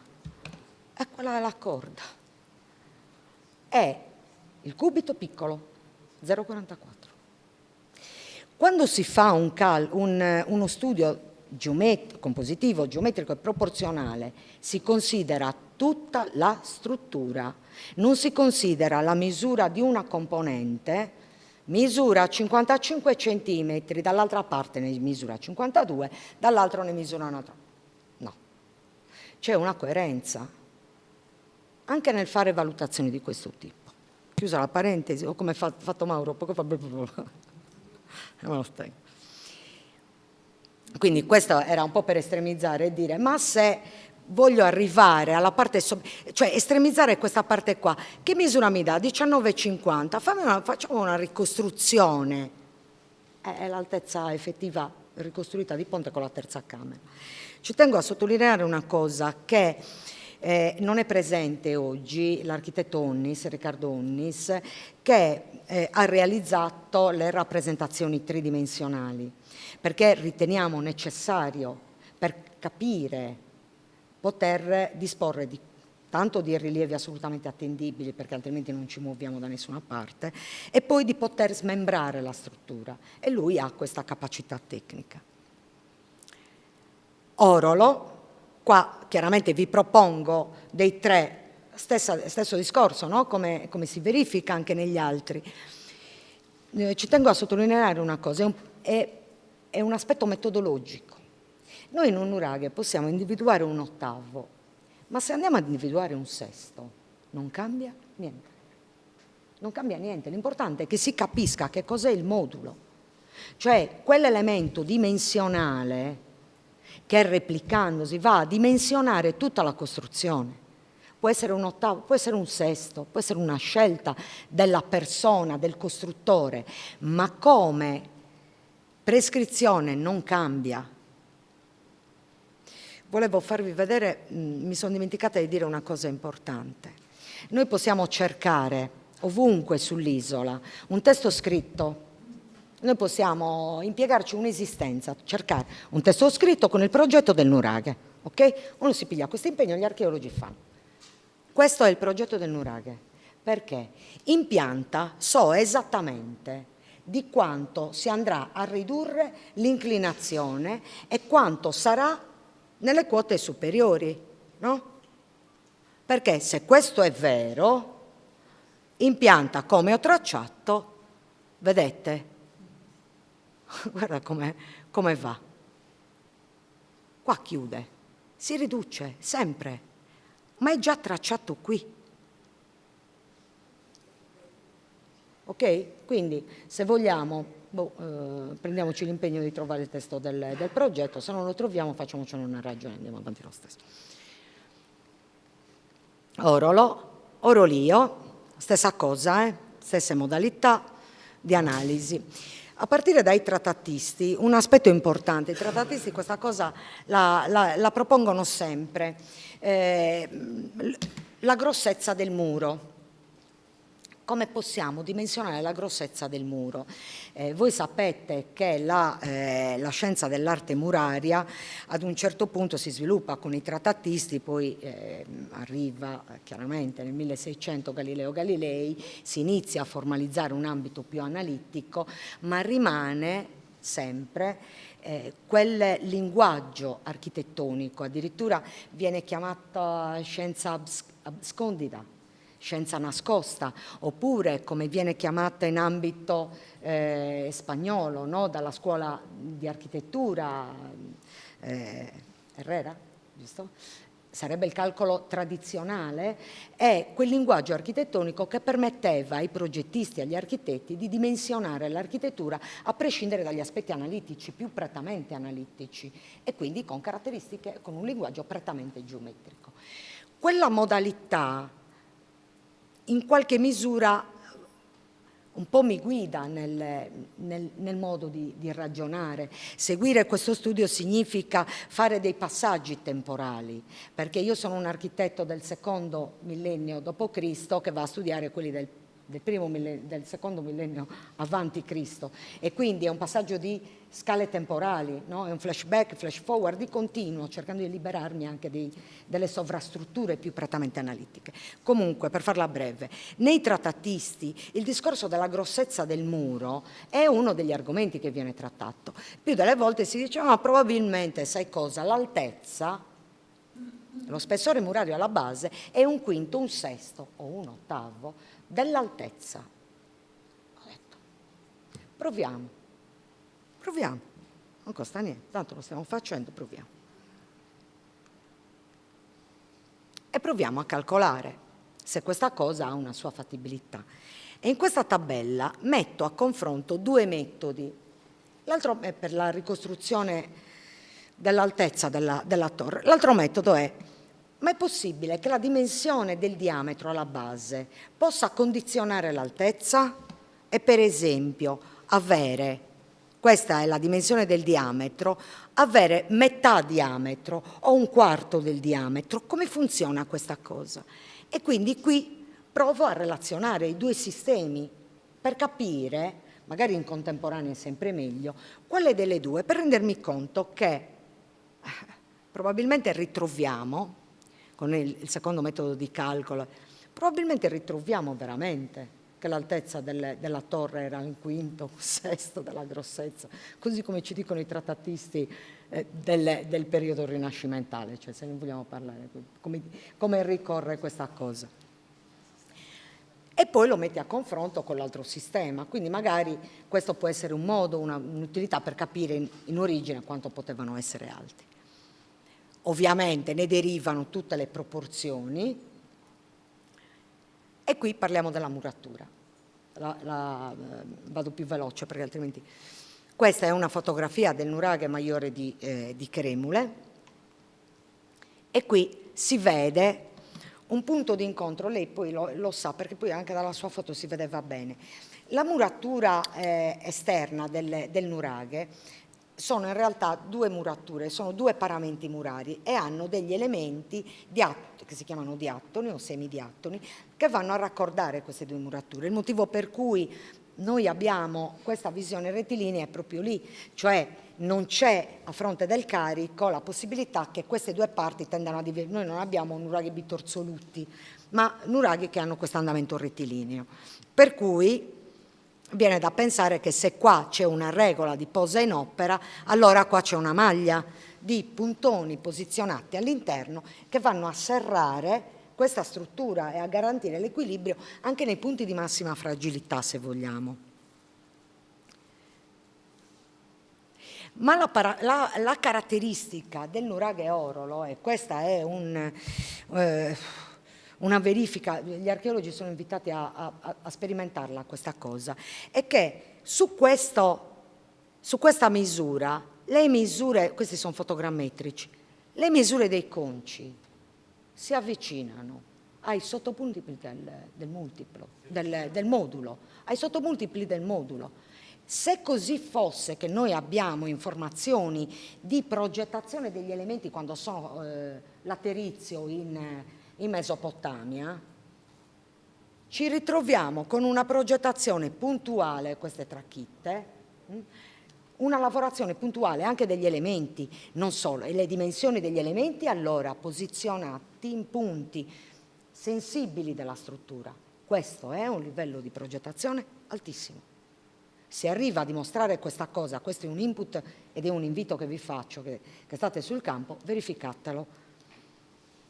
Entriamo in merito al corridoio.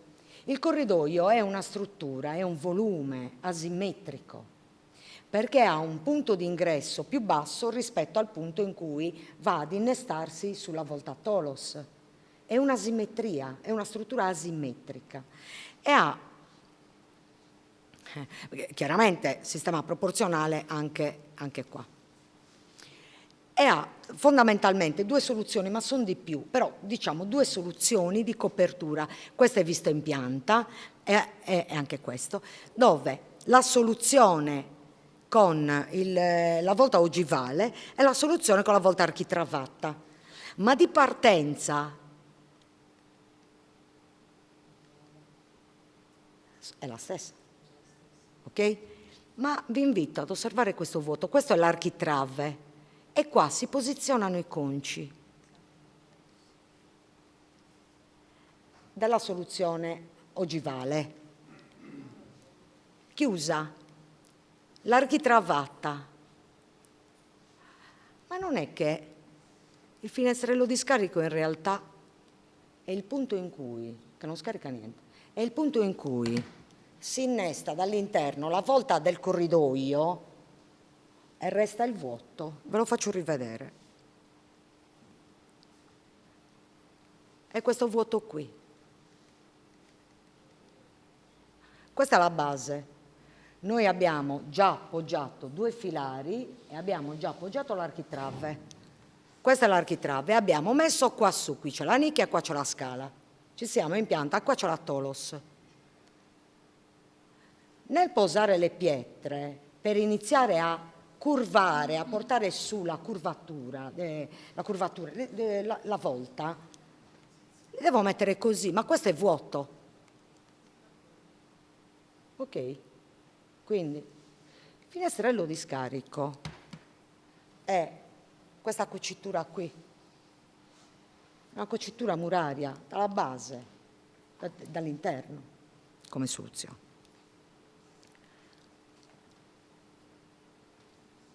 Facciamoci caso e osserviamo.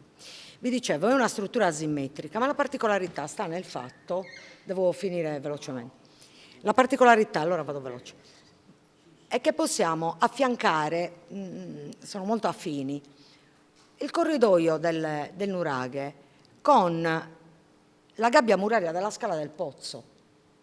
In entrambi i casi l'architrave più importante è nel punto di maggior resistenza, ok?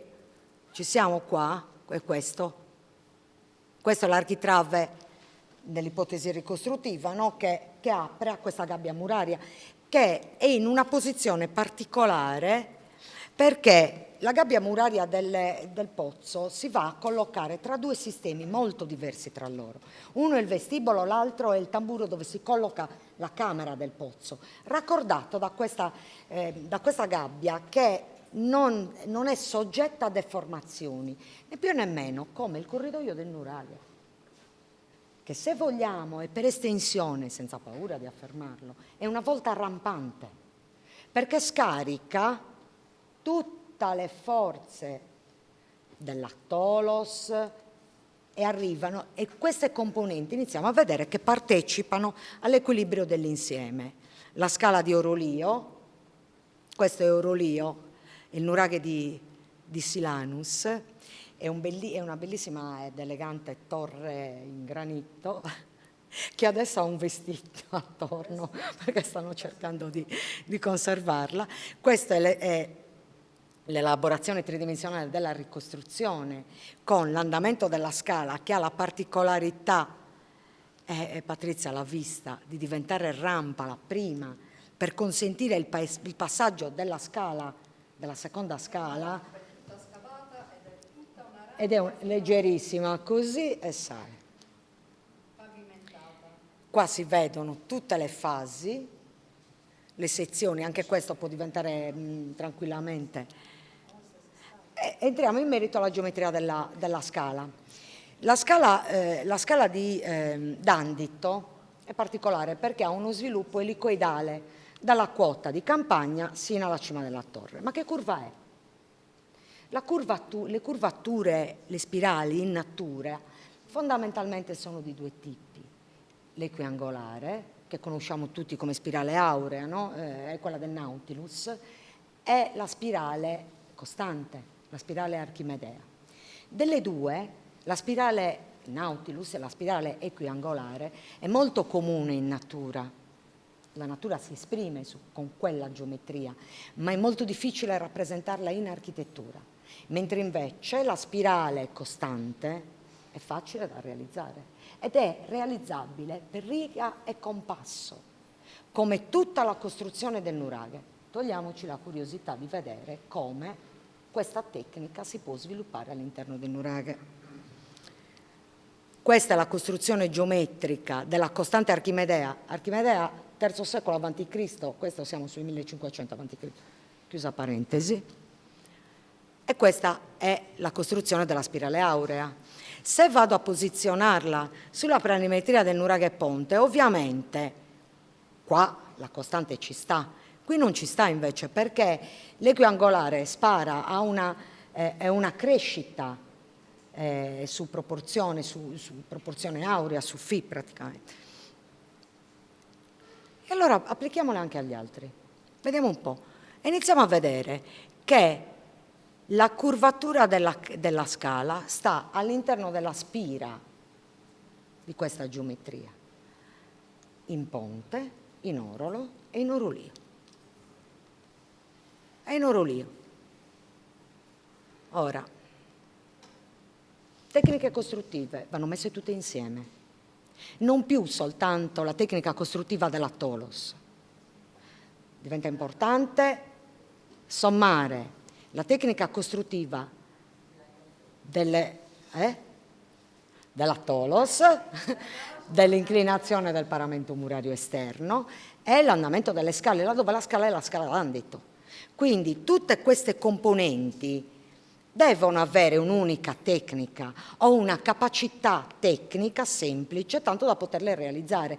Considerate che quelle proposte sono riproducibili, cioè hanno una loro fattibilità perché sono la versione più semplice, palo e corda, nient'altro. Vanno messe insieme, sto finendo.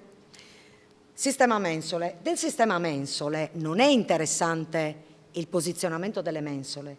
Del sistema mensole è interessante l'impalcato ligneo che stava sul sistema mensole, perché voi immaginate le mensole poggiate sul nuraghe, in cima al nuraghe, che stanno così, sottoposte a condizioni di degrado talmente facili che non ne paga la pena costruirle. Allora probabilmente, e niente ci vieta di immaginarlo, un impalcato ligneo che aveva la funzione di chiudere, di serrare e di garantire l'equilibrio di quel sistema, anche costoso se vogliamo, no? Dal punto di vista realizzativo, concettualmente e operativamente. Quindi un impalcato ligneo capace di fare quasi da cerchiatura contenere, chiaramente utilizzando la caratteristica del legno, e qua Franco poi potrebbe progettarlo anche meglio, che è la resistenza a flessione, a trazione. Ecco. Ma i modelli sono quelli della natura, lì ha ragione Mauro, i modelli sono quelli della natura. Il modello del nuraghe può essere questo, che è un formicaio, non so se vi è mai capitato di vedere, questo sembra nuraghe orolo. E perché scelgono quella forma? Ci siamo chiesti perché. Perché e questo succede anche per le formiche, perché là dove c'è un evento franoso si tocca una torre e non si toccano le altre. Ed è un modo di preservare la struttura. Velocemente, Pozzo, a proposito della geometria, Predio Canopoli è perfetto, non ha pari, no, non ha pari. Il resto è manomesso, questo è perfetto. No, Santa Cristina mi hanno messo, non fa studiare. Guardate la geometria pura, guarda il rilievo, è una cosa inaudita. Ora, e questa è la ricostruzione. Velocemente, questa è la copertina della pubblicazione.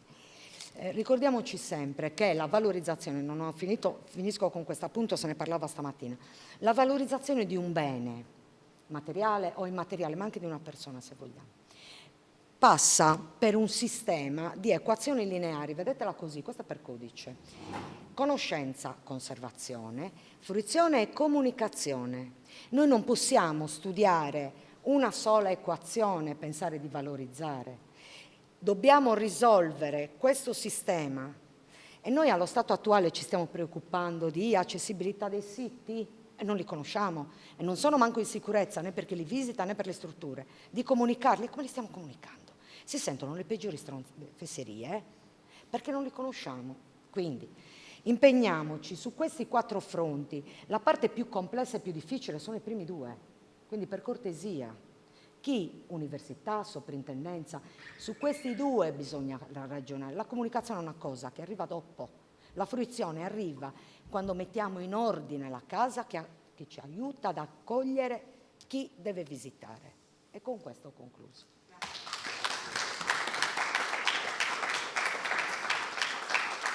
Non posso bere questo.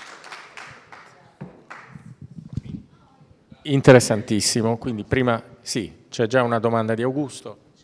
Vai. Però faccio la panna. Certo. Se non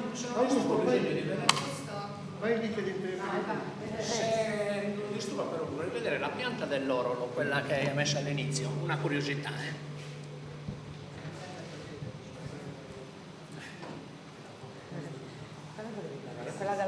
Quella dove ci sono le proporzioni che hai, era proprio all'inizio.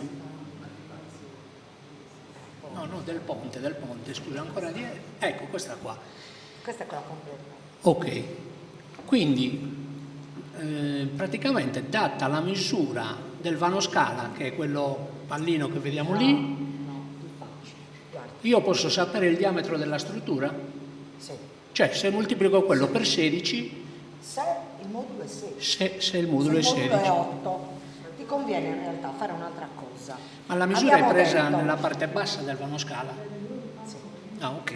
Allora, ti conviene fare un'altra cosa. Quando tu hai il diametro, come ti posso dire, vai ad individuare la prima cosa importante, è sempre lo spessore murario.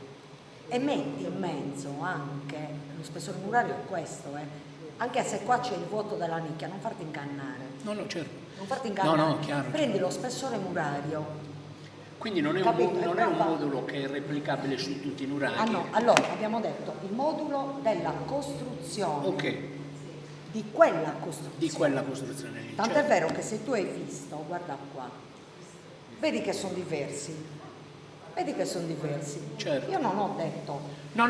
Allora, quando volevo Ayman, chiarezza io, non avevo capito. No? Quando Jacques Prego, Ayman, tieni. che è uno dei grandi della... Oh Paolo, fai la cortesia. Ecco, quando Ayman parla della grande misura e dice la grande misura dell'architettura non è un metro assoluto, la grande misura dell'architettura è il modulo. Che la pianta sia un elemento generatore dell'intera costruzione, noi architetti lo sappiamo perché ci ha detto Le Corbusier, prima di tu, è vero? L'Alberti anche, certo. Quindi noi questo dobbiamo...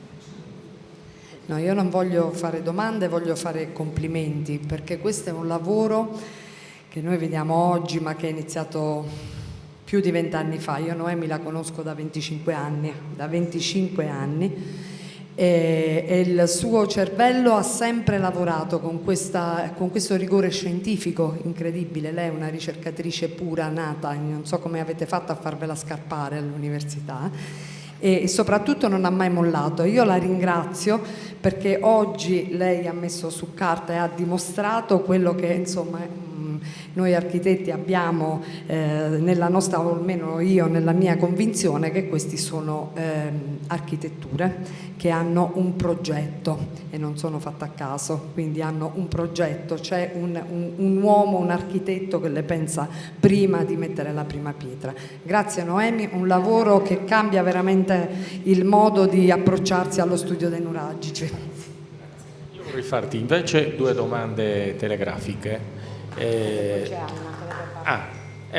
Un attimo, allora, le 2 sono queste. Ieri si è parlato appunto, purtroppo oggi non c'è, col professor Grosso, della presenza a scopi strutturali di un materiale incoerente intramurario, di cui io più o meno raramente avevo sentito parlare, una sorta di muro di architettura a sacco.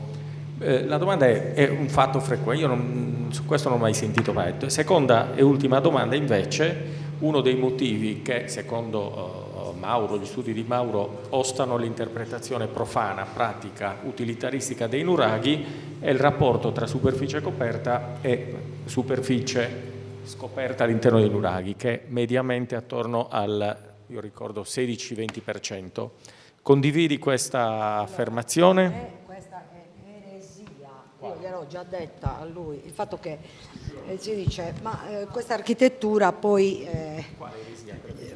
quella che, vabbè, con Mauro quante volte ne abbiamo parlato, del fatto che io non farei cioè, i pieni e vuoti sostanzialmente, no? Cioè è talmente fine questa costruzione, cioè di cosa stiamo parlando? Quindi non ho capito se in contrasto o no. Certo, è un'eresia. L'interpretazione utilitaristica. No, per me è assolutamente in equilibrio.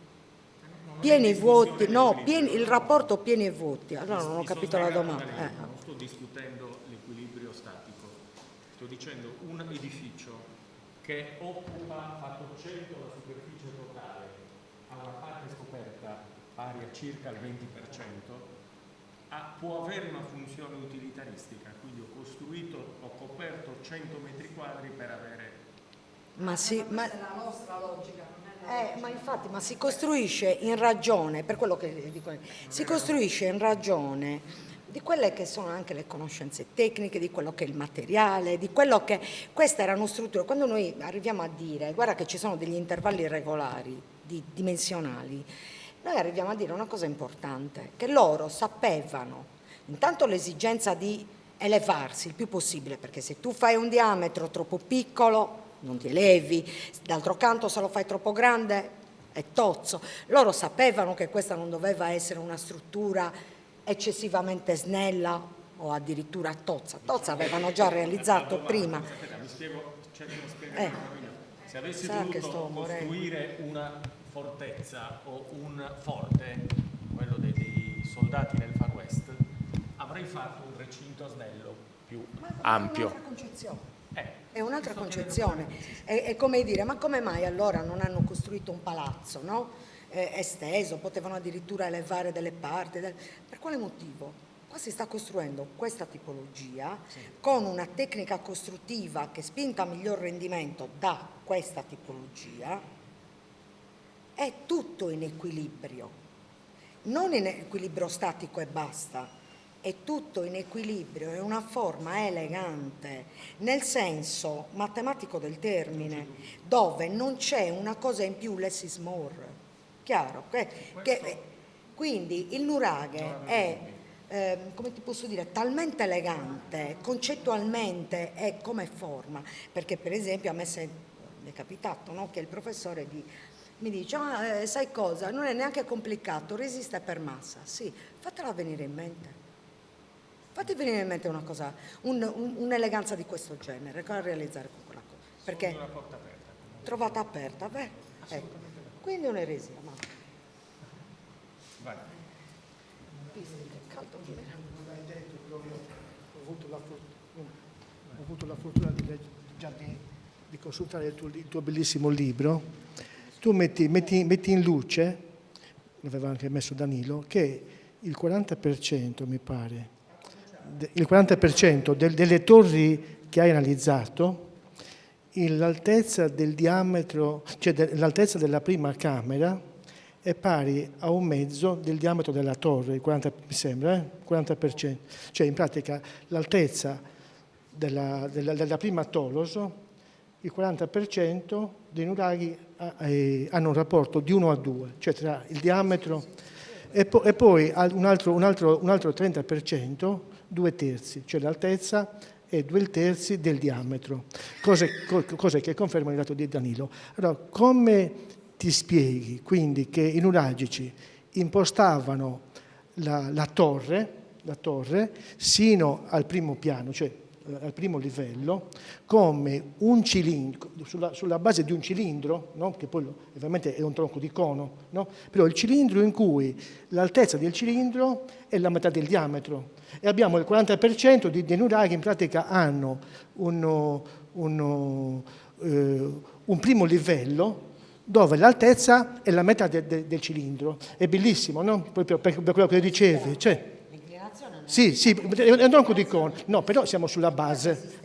Cioè, io parlo sulla base, è come se loro impostassero un progetto in cui il primo livello è un cilindro che poi diventa un tronco di cono, in cui, a seconda della pendenza poi, no? Perché cambia la pendenza della parete tra 11 e 16 gradi.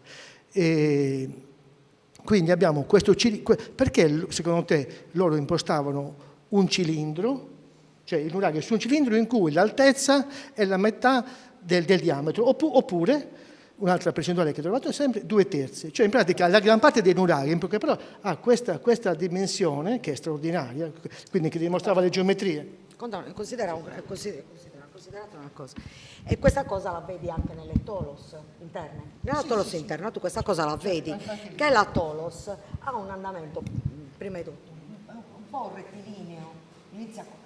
E poi ad un certo punto, quando supera quel piano di attacco, quando supera quel piano di innesto tra la volta del corridoio e l'attolo, ad un certo punto cambia la curvatura. Ma è anche di sostegno alla base, no?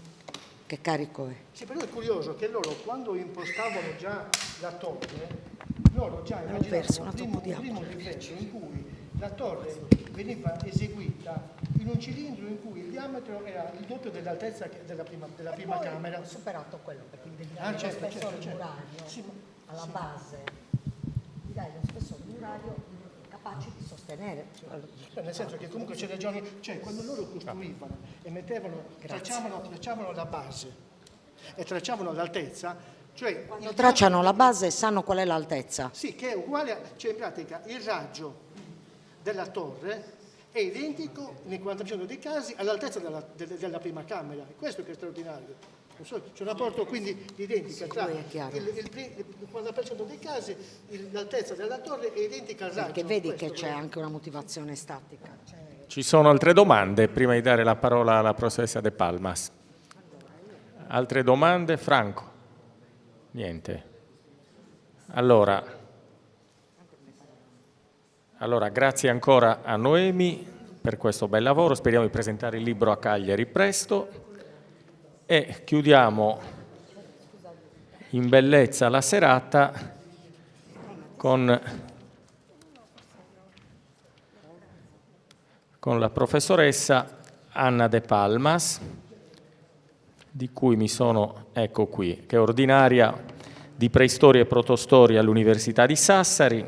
Le sue ricerche sono incentrate principalmente sull'età del bronzo del ferro in Sardegna, sull'assetto territoriale, gli sviluppi insediativi, l'organizzazione sociale delle comunità protostoriche, navigazione e traffici transmarini, eccetera. Ha diretto numerose campagne di ricerca e di scavo in Sardegna, tra cui il nuraghe Iloi, Susurpiaghe, Serralinta, Sedilo, Saosa, Cabras, eccetera, e altre campagne in Tunisia e a Minorca. È coordinatrice del comitato scientifico del progetto La Sardegna verso l'UNESCO ed è presidente della SAIC, Scuola Archeologica Italiana di Cartagine. È autrice o coautrice di 240 articoli scientifici, 4 monografie e io l'apprezzo in modo particolare perché molto elegantemente e sportivamente accettò qualche anno fa un confronto con un non profano come il sottoscritto Molto così, fu molto disponibile nel discutere di queste nuove, chiamiamole, teorie emergono ormai non più nuove. Quindi diamo a lei la parola. Così, vero? Allora, buon pomeriggio, buonasera forse quasi. Allora, mi piace non guardare il pubblico, vediamo un po' se riesco senza far danno. Allora, il titolo che ho scelto per questo intervento in realtà potrebbe essere un'ovvietà, nel senso che, come ha ricordato anche prima Mauro Peppino, è un nostro punto fisso che il paesaggio della Sardegna è popolato di nuraghi che lo caratterizzano in tutto per tutto. Anche il visitatore più distratto, nel momento che si mette in macchina e attraversa la 131, diciamo l'ex Carlo Felice, da qualsiasi parte si giri vede un nuraghe e quindi anche se non ha idea di che cosa sia, in qualche modo è stimolato a chiederselo. Quindi diciamo che può essere un'ovvietà. Ma se noi facciamo un giro, come dire, un po' ragionato in quest'isola, ci rendiamo conto che forse tante cose, tanti aspetti non sono così ovvi e scontati. Sicuramente uno degli elementi che, a me lo ricordiamo sempre anche per cose negative, non solo per cose positive, a Giovanni Lilliu in alcuni suoi lavori in qualche modo dava forza all'idea che in ogni collina ci fosse un nuraghe, in ogni punto alto ci fosse un nuraghe.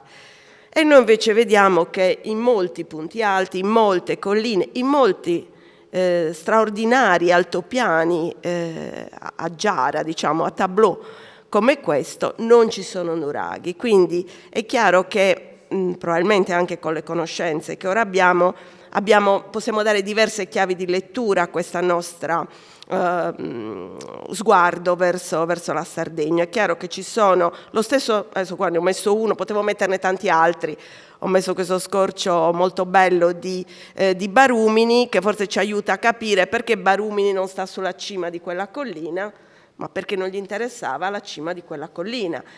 Al di là appunto, di tutte le considerazioni che si possono fare anche dopo le parole che abbiamo sentito da Noemi, cioè di questa lettura così approfondita di una consapevolezza architettonica che in realtà di cui dobbiamo essere molto, come dire, molto, anche noi molto consapevoli, però è vero che ogni monumento ha una sua scelta per varie ragioni, ci sono varie chiavi di lettura, una sicuramente è quella di cui ci ha parlato prima Mauro Peppino, io adesso ve ne propongo anche di altre e sicuramente ogni posizione ha un suo perché.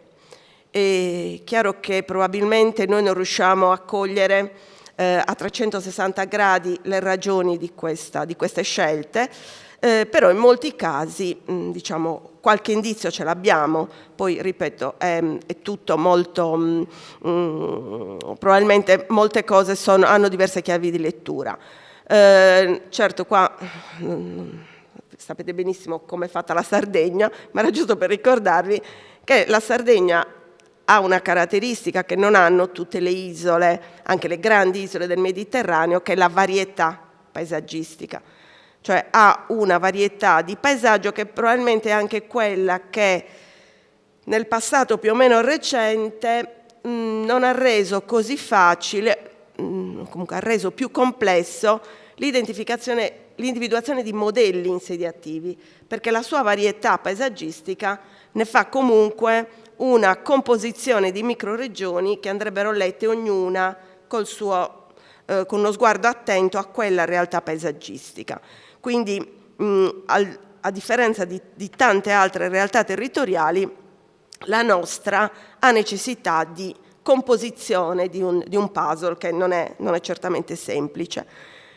A me piace sempre questa carta che fece tanti anni fa, ha quasi 20 anni forse questa carta, no, 20 anni forse non ce li ha, però quasi, Rita Teresa Melis, cercando di, chiaramente non è una carta di distribuzione dei nuraghi, che come penso tutto l'uditorio sa non esiste, non ce l'abbiamo ancora questa carta di distribuzione dei nuraghi, però è una carta che ha cercato di unire due aspetti importanti che sono quella della natura fisica del paesaggio con la presenza dei nuraghi. Ripeto, non è sicuramente una carta di distribuzione, però i pallini rossi indicano una presenza del nuraghe e sovrapposti ad alcune aree ci fanno capire come alcune aree fossero più attrattive di altre.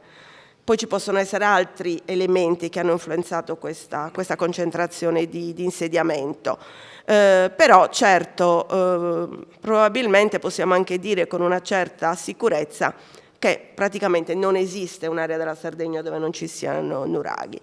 In alcune zone certo sono un po' più rarefatti, ma anche lì ci sono anche degli aspetti che vanno letti nel fatto come il tempo a volte ci impedisce anche di avere una lettura diretta e immediata. Comunque è chiaro che, lo vedete tutti, ci sono delle aree che hanno una serie di elementi, non so se si vede il puntatore, non si vede, ma va bene anche così. Lo vedete, insomma, la zona che è caratterizzata dal colore marrone, sono quelli dei plateau basaltici, hanno una densità numerica di nuraghi particolarmente importante.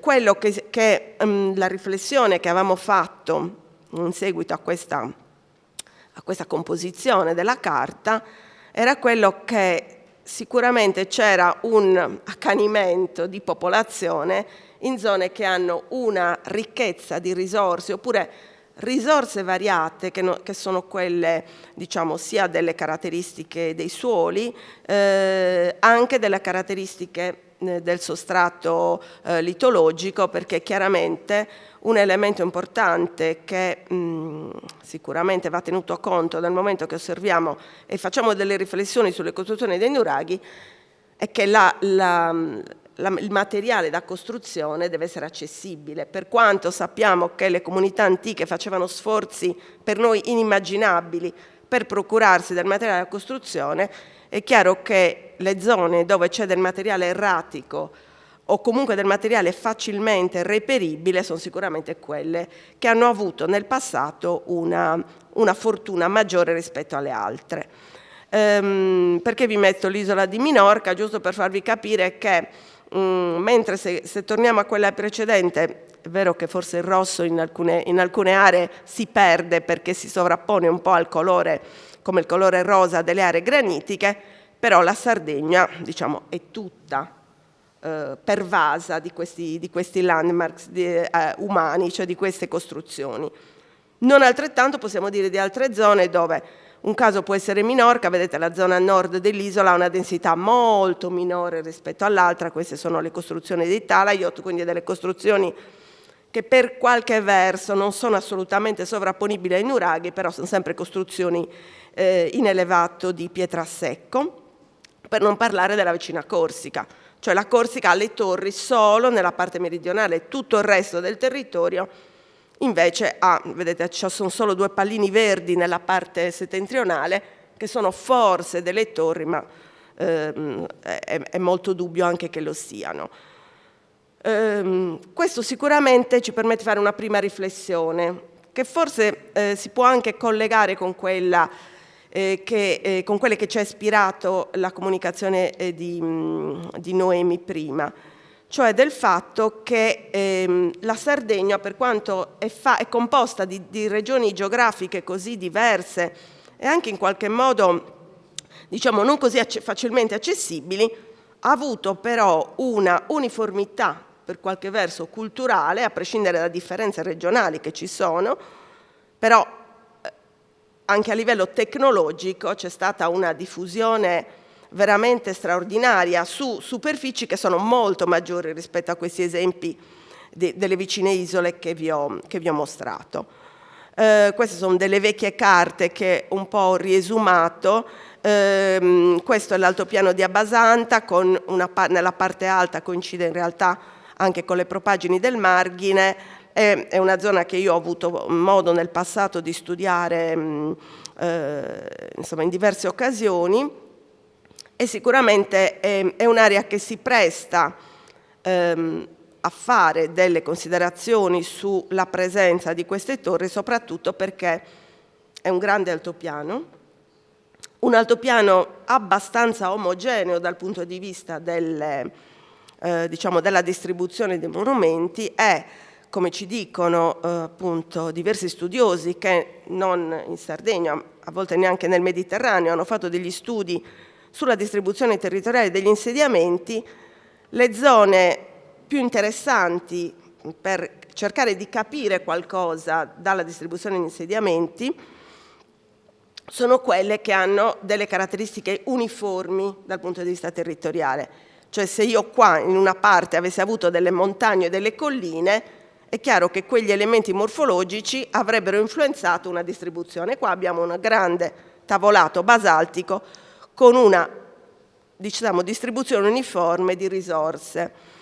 Perché è interessante vedere come si distribuiscono gli insediamenti nel territorio? Perché dal punto di vista appunto della nostra disciplina, la distribuzione degli insediamenti ci può dare indicazioni sull'organizzazione sociale delle comunità. L'organizzazione sociale delle comunità antiche è il riflesso di questa organizzazione sociale. Noi lo vediamo nel territorio, noi lo vediamo come gli insediamenti si distribuiscono nel territorio. Vi ricordo che ci sono, non so se i bicchieri sono tutti fruibili, forse no, non lo so. Ecco. Dicevo, vi ricordo che alcune importanti organizzazioni in alcuni territori del vicino Oriente, la nascita dello Stato è stata innanzitutto dimostrata osservando come erano distribuiti gli insediamenti del territorio. Quindi gli insediamenti sono uno strumento straordinario per far capire se ci sono delle organizzazioni statali, semistatali, se è un tipo di insediamento sparso. Insomma, la distribuzione degli insediamenti dal punto di vista appunto della disciplina pre-protostorica è uno strumento straordinario. Quindi il fatto di poter leggere un territorio che non ha grandi, diciamo, disomogeneità dal punto di vista morfologico ci può dare delle ispirazioni. Userei il condizionale perché il limite forse più grande che abbiamo noi in Sardegna, forse anche altre zone ce l'hanno, ma noi ce l'abbiamo abbastanza forte questo limite, è il fatto che per fare un discorso coerente devi avere delle indicazioni cronologiche, perché è chiaro che se tu guardi da uno sguardo a un paesaggio archeologico, anche quello che nella tua percezione è simultaneo e contemporaneo, nella realtà archeologica potrebbe non esserlo. Quindi noi quando vediamo una distribuzione dei nuraghi dovremmo sempre chiederci: ma questi nuraghi erano in uso tutti contemporaneamente? C'è un gruppo che era più antico e un gruppo più recente? Non sempre l'architettura ce lo dà questa informazione, per cui, come dire, un sogno che non so se qualcuno di noi vedrà mai realizzato è quello di vedere in un'area possibilmente non così micro, in un'area territoriale, avere degli scavi, delle indicazioni cronologiche che ci danno la relazione di contemporaneità o non contemporaneità degli edifici. Quindi molte di queste letture che noi possiamo fare in territori anche ideali come possono essere questi, ha questi limiti che non sono sicuramente per ora risolvibili. Quindi questa per esempio è un'immagine di una distribuzione di nuraghi arcaici, di nuraghi a corridoio. Vedete che in un territorio come questo ce ne sono tantissimi. Probabilmente, cioè senza probabilmente, è la zona della Sardegna che ha la maggiore densità di nuraghi arcaici. ce ne sono tantissimi, hanno chiaramente delle caratteristiche tipologiche differenti. Sono dei landmarks, cioè sono degli elementi che nel territorio si notano.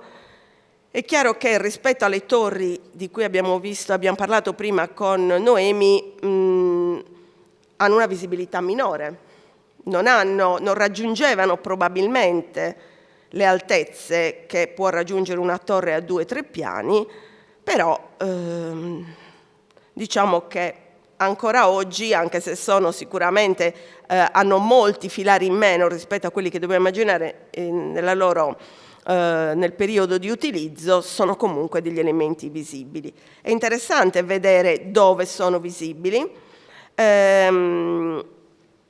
perché diciamo, una particolare densità di questo tipo di monumenti, questi monumenti sono rappresentati dai quadratini verdi, si concentra soprattutto sull'orlo di questo altopiano. Cosa vuol dire sull'orlo? L'altopiano ha una sua frattura naturale ed è la frattura data dall'incisione del fiume Tirso.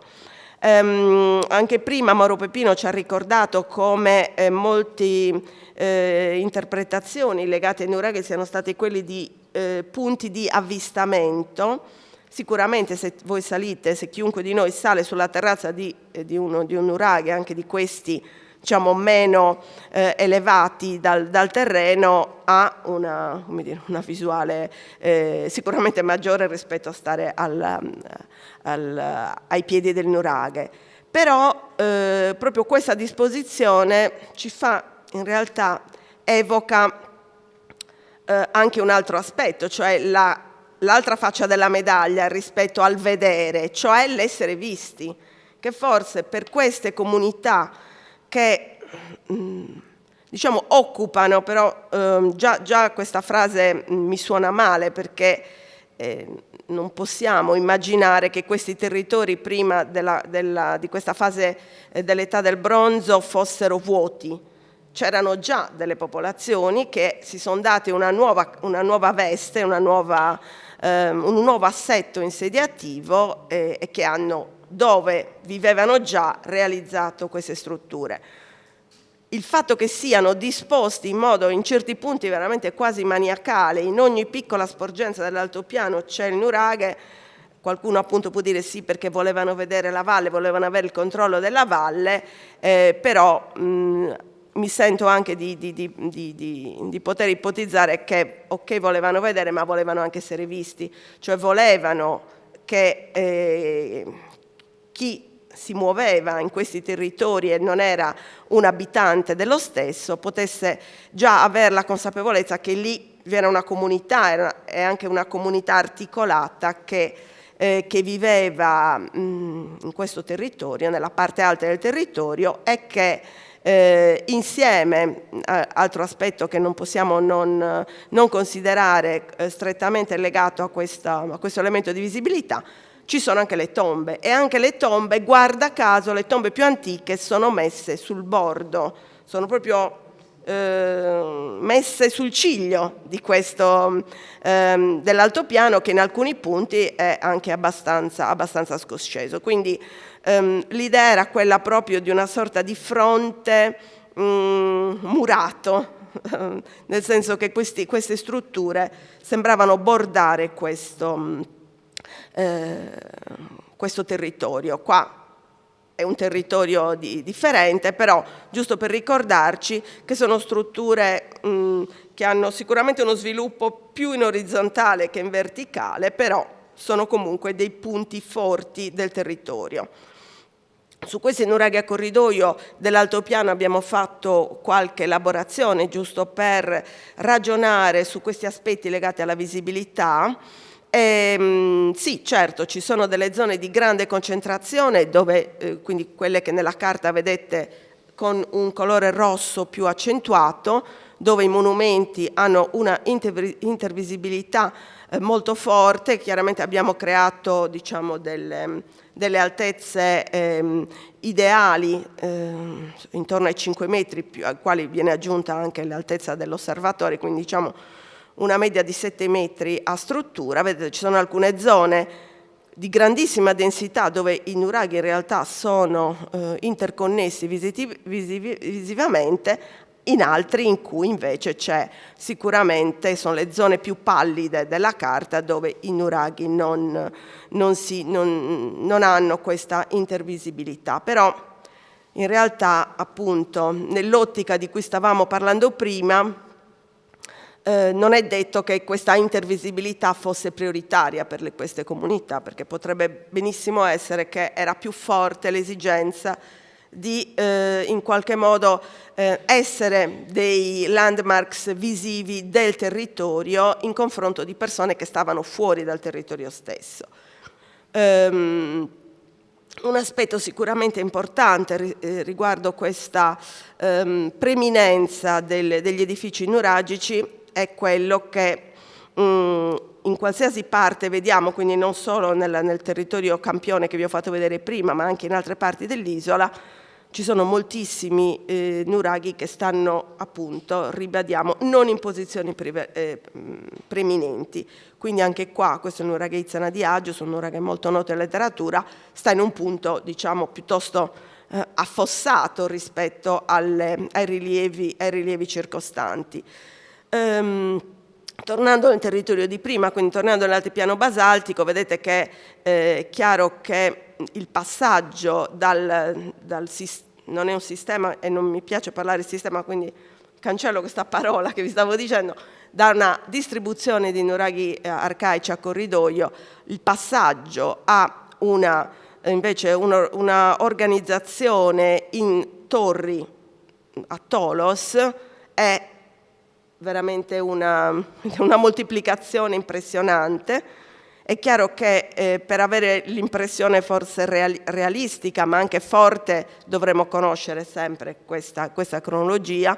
Quindi noi ragioniamo soprattutto su aspetti tipologici, su macro aspetti tipologici, anche perché tutti gli studi che sono stati avviati sul cercare di dare un'età cronologica alla struttura nuragica si sono alla fine rivelati sterili, quindi non si riesce a associare un'età alla struttura dei nuraghi, però sicuramente c'è un sistema, ecco, vi ho ridetto la parola sistema, ma non penso assolutamente che sia un sistema organizzato in qualche modo, però c'è una distribuzione, una proliferazione di torri veramente straordinaria. Ci sono anche punti, diciamo, eminenti del territorio, certo, ci sono dei punti in cui le torri nuragiche svettano ancora oggi e sono sicuramente dei punti importanti nel territorio, però questa è sempre la stessa immagine del nuraghe Talasai di Sedilo, presa da diversi orientamenti.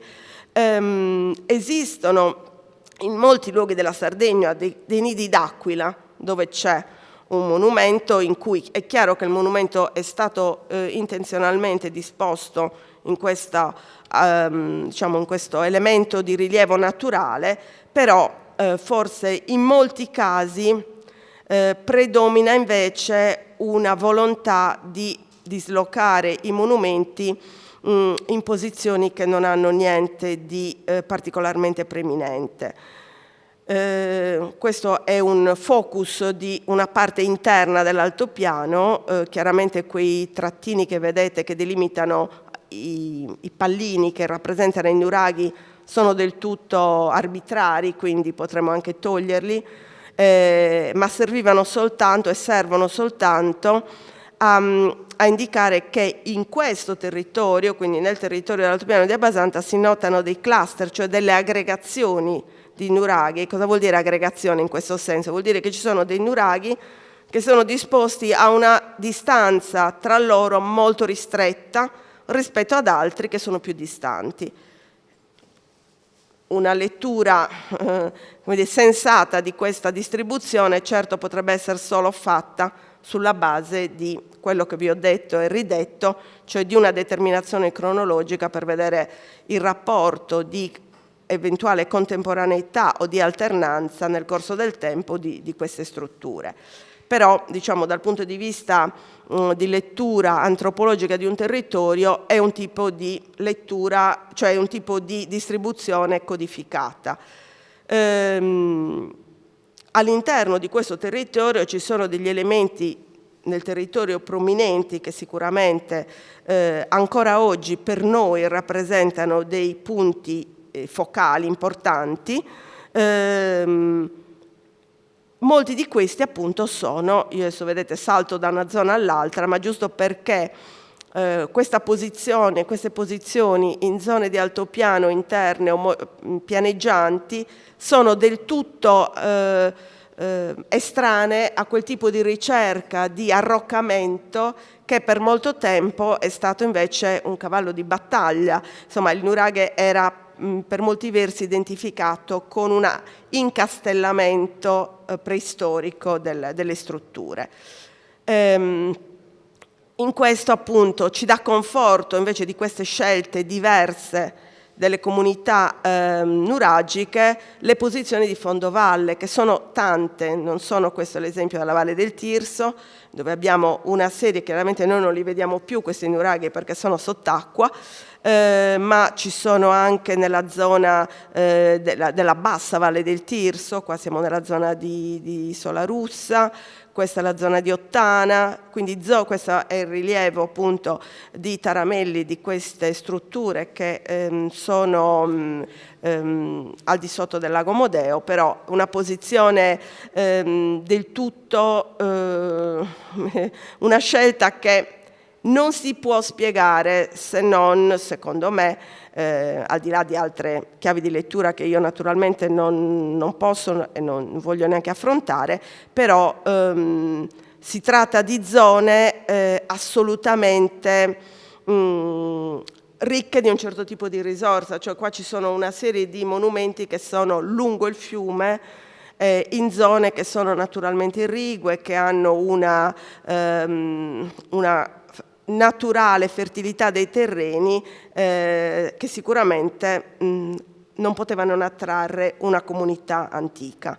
Questa è la stessa carta, giusto per ricordare quello che è adesso questo territorio, che è completamente trasformato rispetto a quello nel passato. Quindi in tutto il Tirso noi vediamo che c'è una scelta di monumenti che sono in posizioni di basso fondo.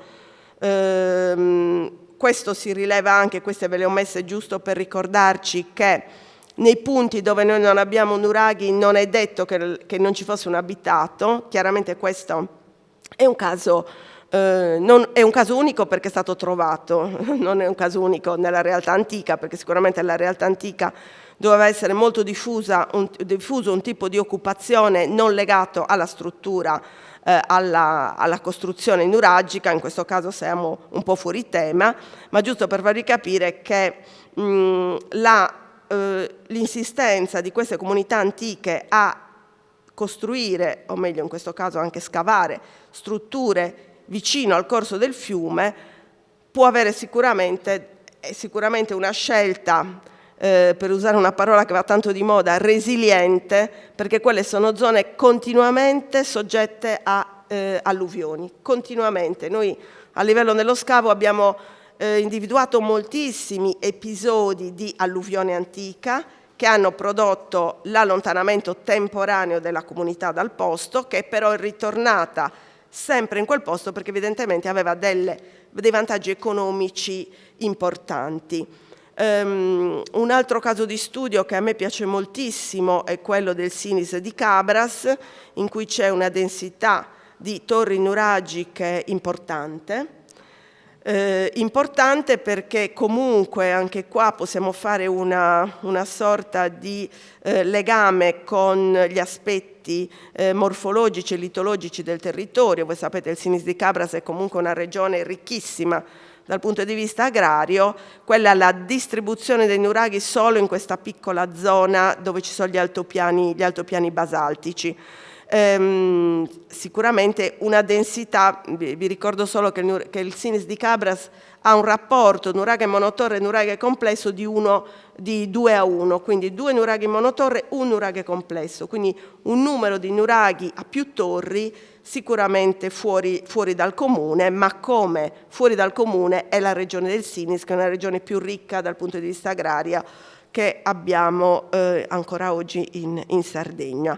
Quindi nuraghi che sono addirittura quasi sull'acqua, chiaramente lo sono adesso, la situazione era un po' diversa rispetto al passato, però c'è proprio questa spinta a arrivare in zone di difficile anche gestione ambientale.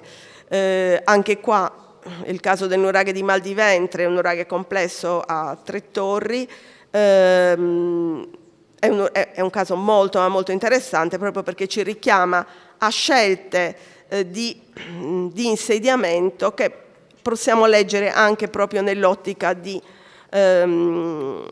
occupazione legata a diversi fattori, non ultimo quello di occupare un territorio visivamente.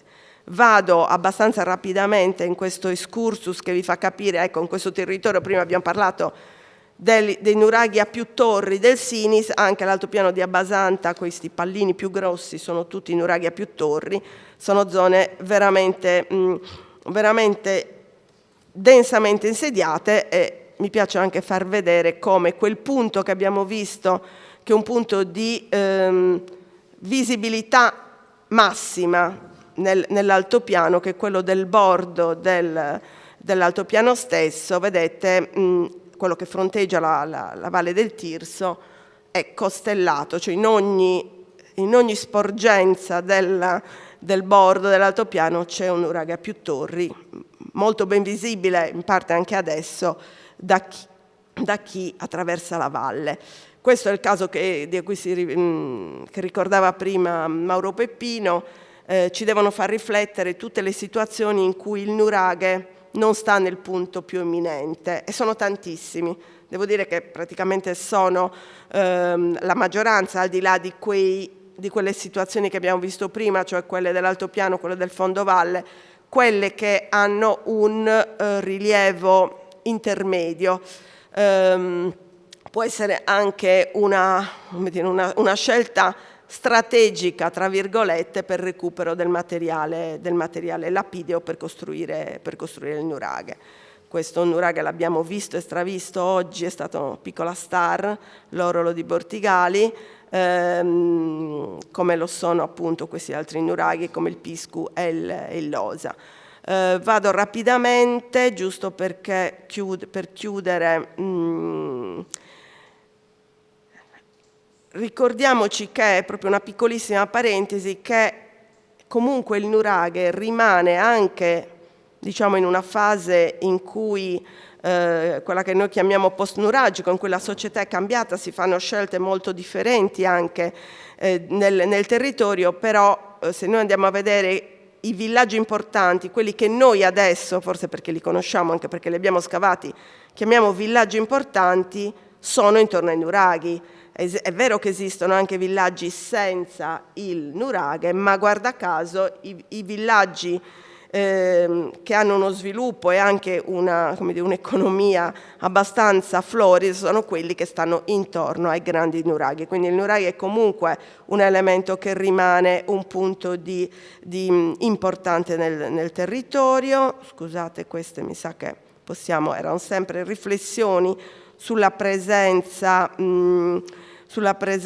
dei nuraghi in alcuni territori particolari. Questo era giusto un confronto che ci piace sempre fare tra i punti eminenti del territorio. Queste, che le due in alto sono due castelline dell'Etruria meridionale, quello sotto è il nostro Monte Sant'Elia, vicino al territorio di fronte al territorio di Siligo, dove non c'è nessun insediamento pre-protostorico. Le altre due castelline invece dell'Etruria meridionale, una è Tuscania, l'altra non mi ricordo che cos'è, però ecco sì, comunque sono dei siti importanti. Giusto per andare a chiudere questo discorso dei punti eminenti del territorio, ci viene ricordato, perché in epoca storica sappiamo il caso emblematico del nuraghe di Aiduentos di Bortigali, dove c'è un'iscrizione che ci ricorda un punto di confine, quindi il nuraghe viene considerato, è un'iscrizione chiaramente molto discussa, su cui ancora ci sono tanti elementi non perfettamente chiariti, però questo nuraghe che stava appunto nel territorio di Mulargia, però formalmente il territorio di Bortigali, ha un'iscrizione che ricorda che quello è un punto di confine della tribù degli Elienses. Quindi il nuraghe anche in epoca storica è un punto rimarchevole del territorio, un punto che fa confine. Se andiamo a leggerci i condaghi, almeno di questa zona, sicuramente il condaghe di Bonarcado è pieno di nuraghi utilizzati come elementi di confine che quindi fanno da perimetrazione dei territori. Questo è l'ultimo caso da ricordare, perché fu Alberto Ferrero della Marmora che, realizzando la carta dei punti geodetici della triangolazione che venne fatta nell'ambito dello Stato piemontese sui punti appunto da prendere in considerazione, proprio perché lui aveva un interesse forte sull'aspetto dell'archeologia della Sardegna, ha in molti punti che vengono anche appunto su questa falsariga viene elaborato uno specifico capitolo sulla posizione topografica nel Voyage in Sardegna, presi come punti di riferimento per la rete geodetica dei nuraghi. Quindi i nuraghi diventano anche in epoca storica recente dei landmarks importanti. E lui stesso dà delle chiavi di lettura che secondo me sono tra le più interessanti veramente sicuramente della fine dell'Ottocento, in cui prende il riferimento ai nuraghi e nota come alcune posizioni sono veramente per segnare dei territori e per essere dei punti di rilievo. Questo è un bellissimo rilievo che lui fa dei nuraghi Bardalazzu, Ponte Frenugarzu nel territorio di Dualchi, che ci dà ancora conto di come la forma del territorio e di come il nuraghe si relazionasse a questa forma del territorio fosse un elemento importantissimo negli studi della Marmora.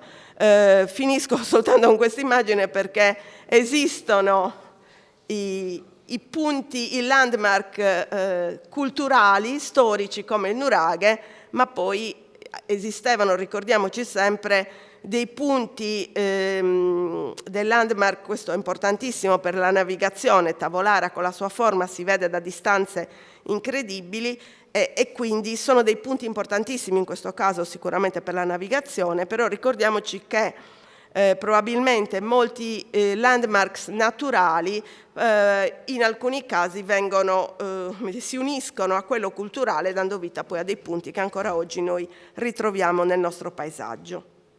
Scusate, sono andata un po' oltre. Perfettamente nei tempi. Quindi prima di dare la parola per qualche domanda, grazie, proprio estremamente interessante. Prima magari facciamo la stessa domanda senza saperlo. Io ho una domanda da 100 milioni in serbo. Ecco, quindi come li interpreti questi landmarks? Se un bambino delle scuole elementari ti chiedesse ma cos'erano, cosa aveva in testa chi li ha fatti, cosa risponderesti? Allora, non mi sono dilungata in quell'immagine dove c'erano i raggruppamenti, no? I cluster, perché quello sembra, da una lettura appunto un po' asettica, che può fare uno studioso anche che non conosce per niente la situazione sarda, va a leggere quei puntini e ti dirà che quella sembra proprio l'esito di una gemmazione di insediamenti che poi si dipanano nel territorio e che lo saturano. Quindi è quello che avviene in genere in insediamenti, in luoghi dove la gente abita. Quindi l'insediamento umano ha necessità di espandersi, invece di espandersi con nuove costruzioni intorno, fa una costruzione lievemente, a volte sono anche decine e decine di metri, anche qualche chilometro di distanza, però realizza un'altra struttura dove la stessa comunità che Gemma, che si espande, va a costruire. Quindi io al bambino gli direi quello che io come archeologa mi sento di dire, dato che ho cercato di analizzare quello che viene trovato in questi nuraghi. Lì vivevano, probabilmente non vivevano da soli, vivevano con gli animali, vivevano con quella che era la loro realtà. Noi a volte ci dimentichiamo degli animali, ma gli animali anche nella nostra storia più vicina hanno vissuto con noi, e forse, qua veramente la dico quasi più come una battuta, però la necessità di costruire una casa forte potrebbe essere legata proprio alla necessità di difendere dei beni. Difendere da cosa? C'era la guerra, no? Non c'era assolutamente la guerra, perché credo che gli isolani abbiano la forte consapevolezza che se si mettono a fare la guerra, il giro di 2 generazioni nell'isola non c'è più nessuno, perché chi fa la guerra all'interno di un'isola appunto si dà la zappa sui piedi. Però la tradizione la conosciamo tutti, perché ancora non l'abbiamo persa del tutto nel nostro DNA, di andare a rapinare il bestiame che è la vita delle comunità. Probabilmente era una forma che è diffusa in tutto il mondo agrario, quindi non è una cosa solo sarda, dappertutto. Infatti per quello è importantissimo cercare di scavare, chiaramente avendo la fortuna anche di trovare delle situazioni ideali, di scavare l'interno dei suoli di abitato del nuraghe per cercare, abbiamo tantissime adesso strumentazioni per comprendere se ci hanno vissuto animali, se hanno stabulato animali. Le analisi chimiche ci dicono tantissimo sulla presenza di fosfati, insomma quei pochi nuraghi che riusciamo a scavare sino al piano d'uso li dobbiamo proprio rivoltare come un calzino, perché ci devono dare tutte le informazioni possibili e immaginabili. Quindi questo vi direi.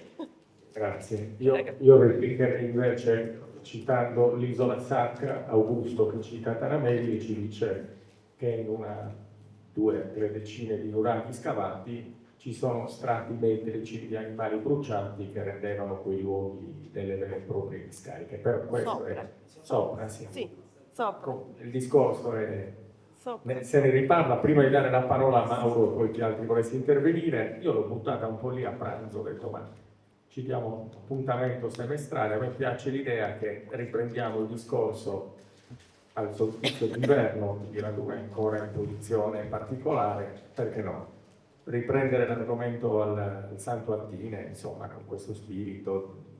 Mi piace l'idea di rivederci al Santo Antine d'inverno. Mauro?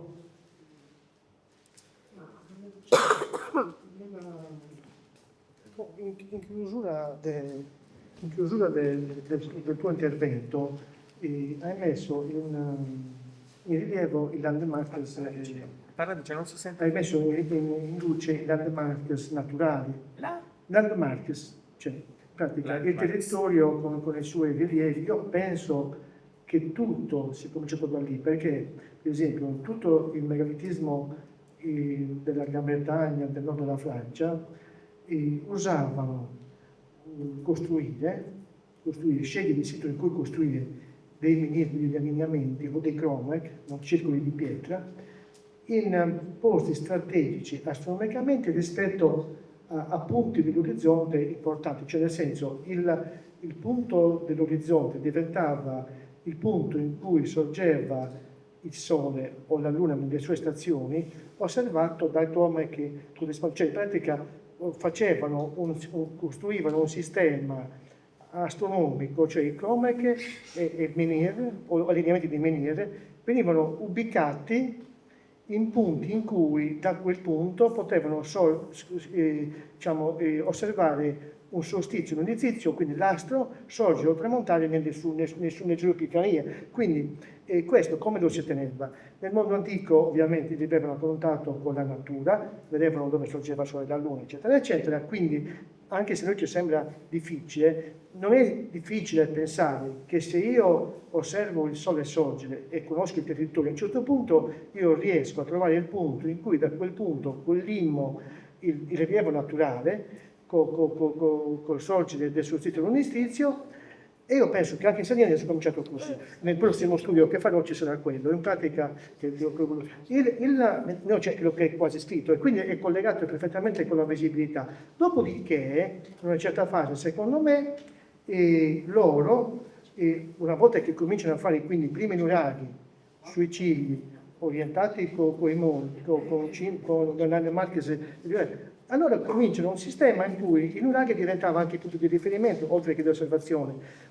E quindi l'intervisibilità è perfettamente confacente, anche lo studio di Vanzetti e Schirru, tu vedo che ho visto quello condividi, quando parlano che il nuraghi è piuttosto che per osservare, è fatto per essere visto. Diciamo che ci sono nuraghi in cui sembrano fatti per essere visti, per essere osservati, e nuraghi in cui magari su un fondo a valle dove puoi solo osservare, ma comunque osservi altri nuraghi, cioè non sono fatti per essere osservati, ma sono fatti per essere...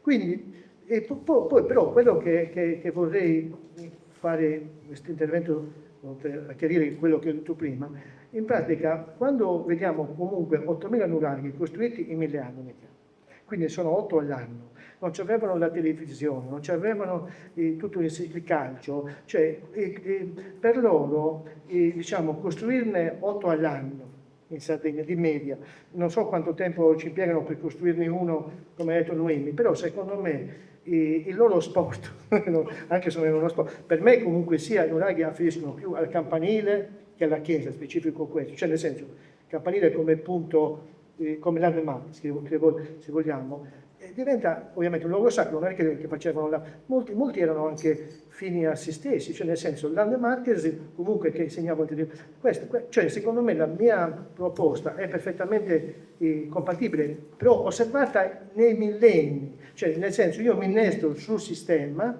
che comincia con gli Anne Marques naturali e poi via via nei millenni ho costruito dei sistemi complessi. Quello dice, se lo vorrai osservare, il bellino è facile da raggiungere. No? Sì, ricordiamoci anche che quello è una cosa è attestato in tutte le comunità più o meno antiche, che dall'alto, più il punto è alto, più i signori di fumo, noi li abbiamo letti nei fumetti, ma il signore di fumo, se tu comunque devi comunicare qualcosa, bastano veramente poche accortezze e tu comunque un messaggio lo fai arrivare. Quindi non potrebbe anche un semplice falò visto dall'alto di una cosa, potrebbe essere anche quello un elemento che in qualche modo raccorda i gruppi o le comunità. Chiaro che sono tutte cose che noi possiamo ipotizzare, ma di cui non possiamo sicuramente avere nessuna attestazione. Ci sono altre domande? No, io vorrei solo aggiungere... Stai comodo, dai. Sì, no, vai. Io l'ho scritto, l'ho detto, Polibio racconta dei segnali di fumo che facevano uno storico, guardate, Polibio. Ah sì, Polibio è vero. Le segnalazioni di fumo, quindi non c'è l'episodio di Pelle Rossa. No, vabbè, perché Polibio lo conosce molta gente, ma Pelle Rossa l'hanno letto tutti, il giornalino. Altre domande?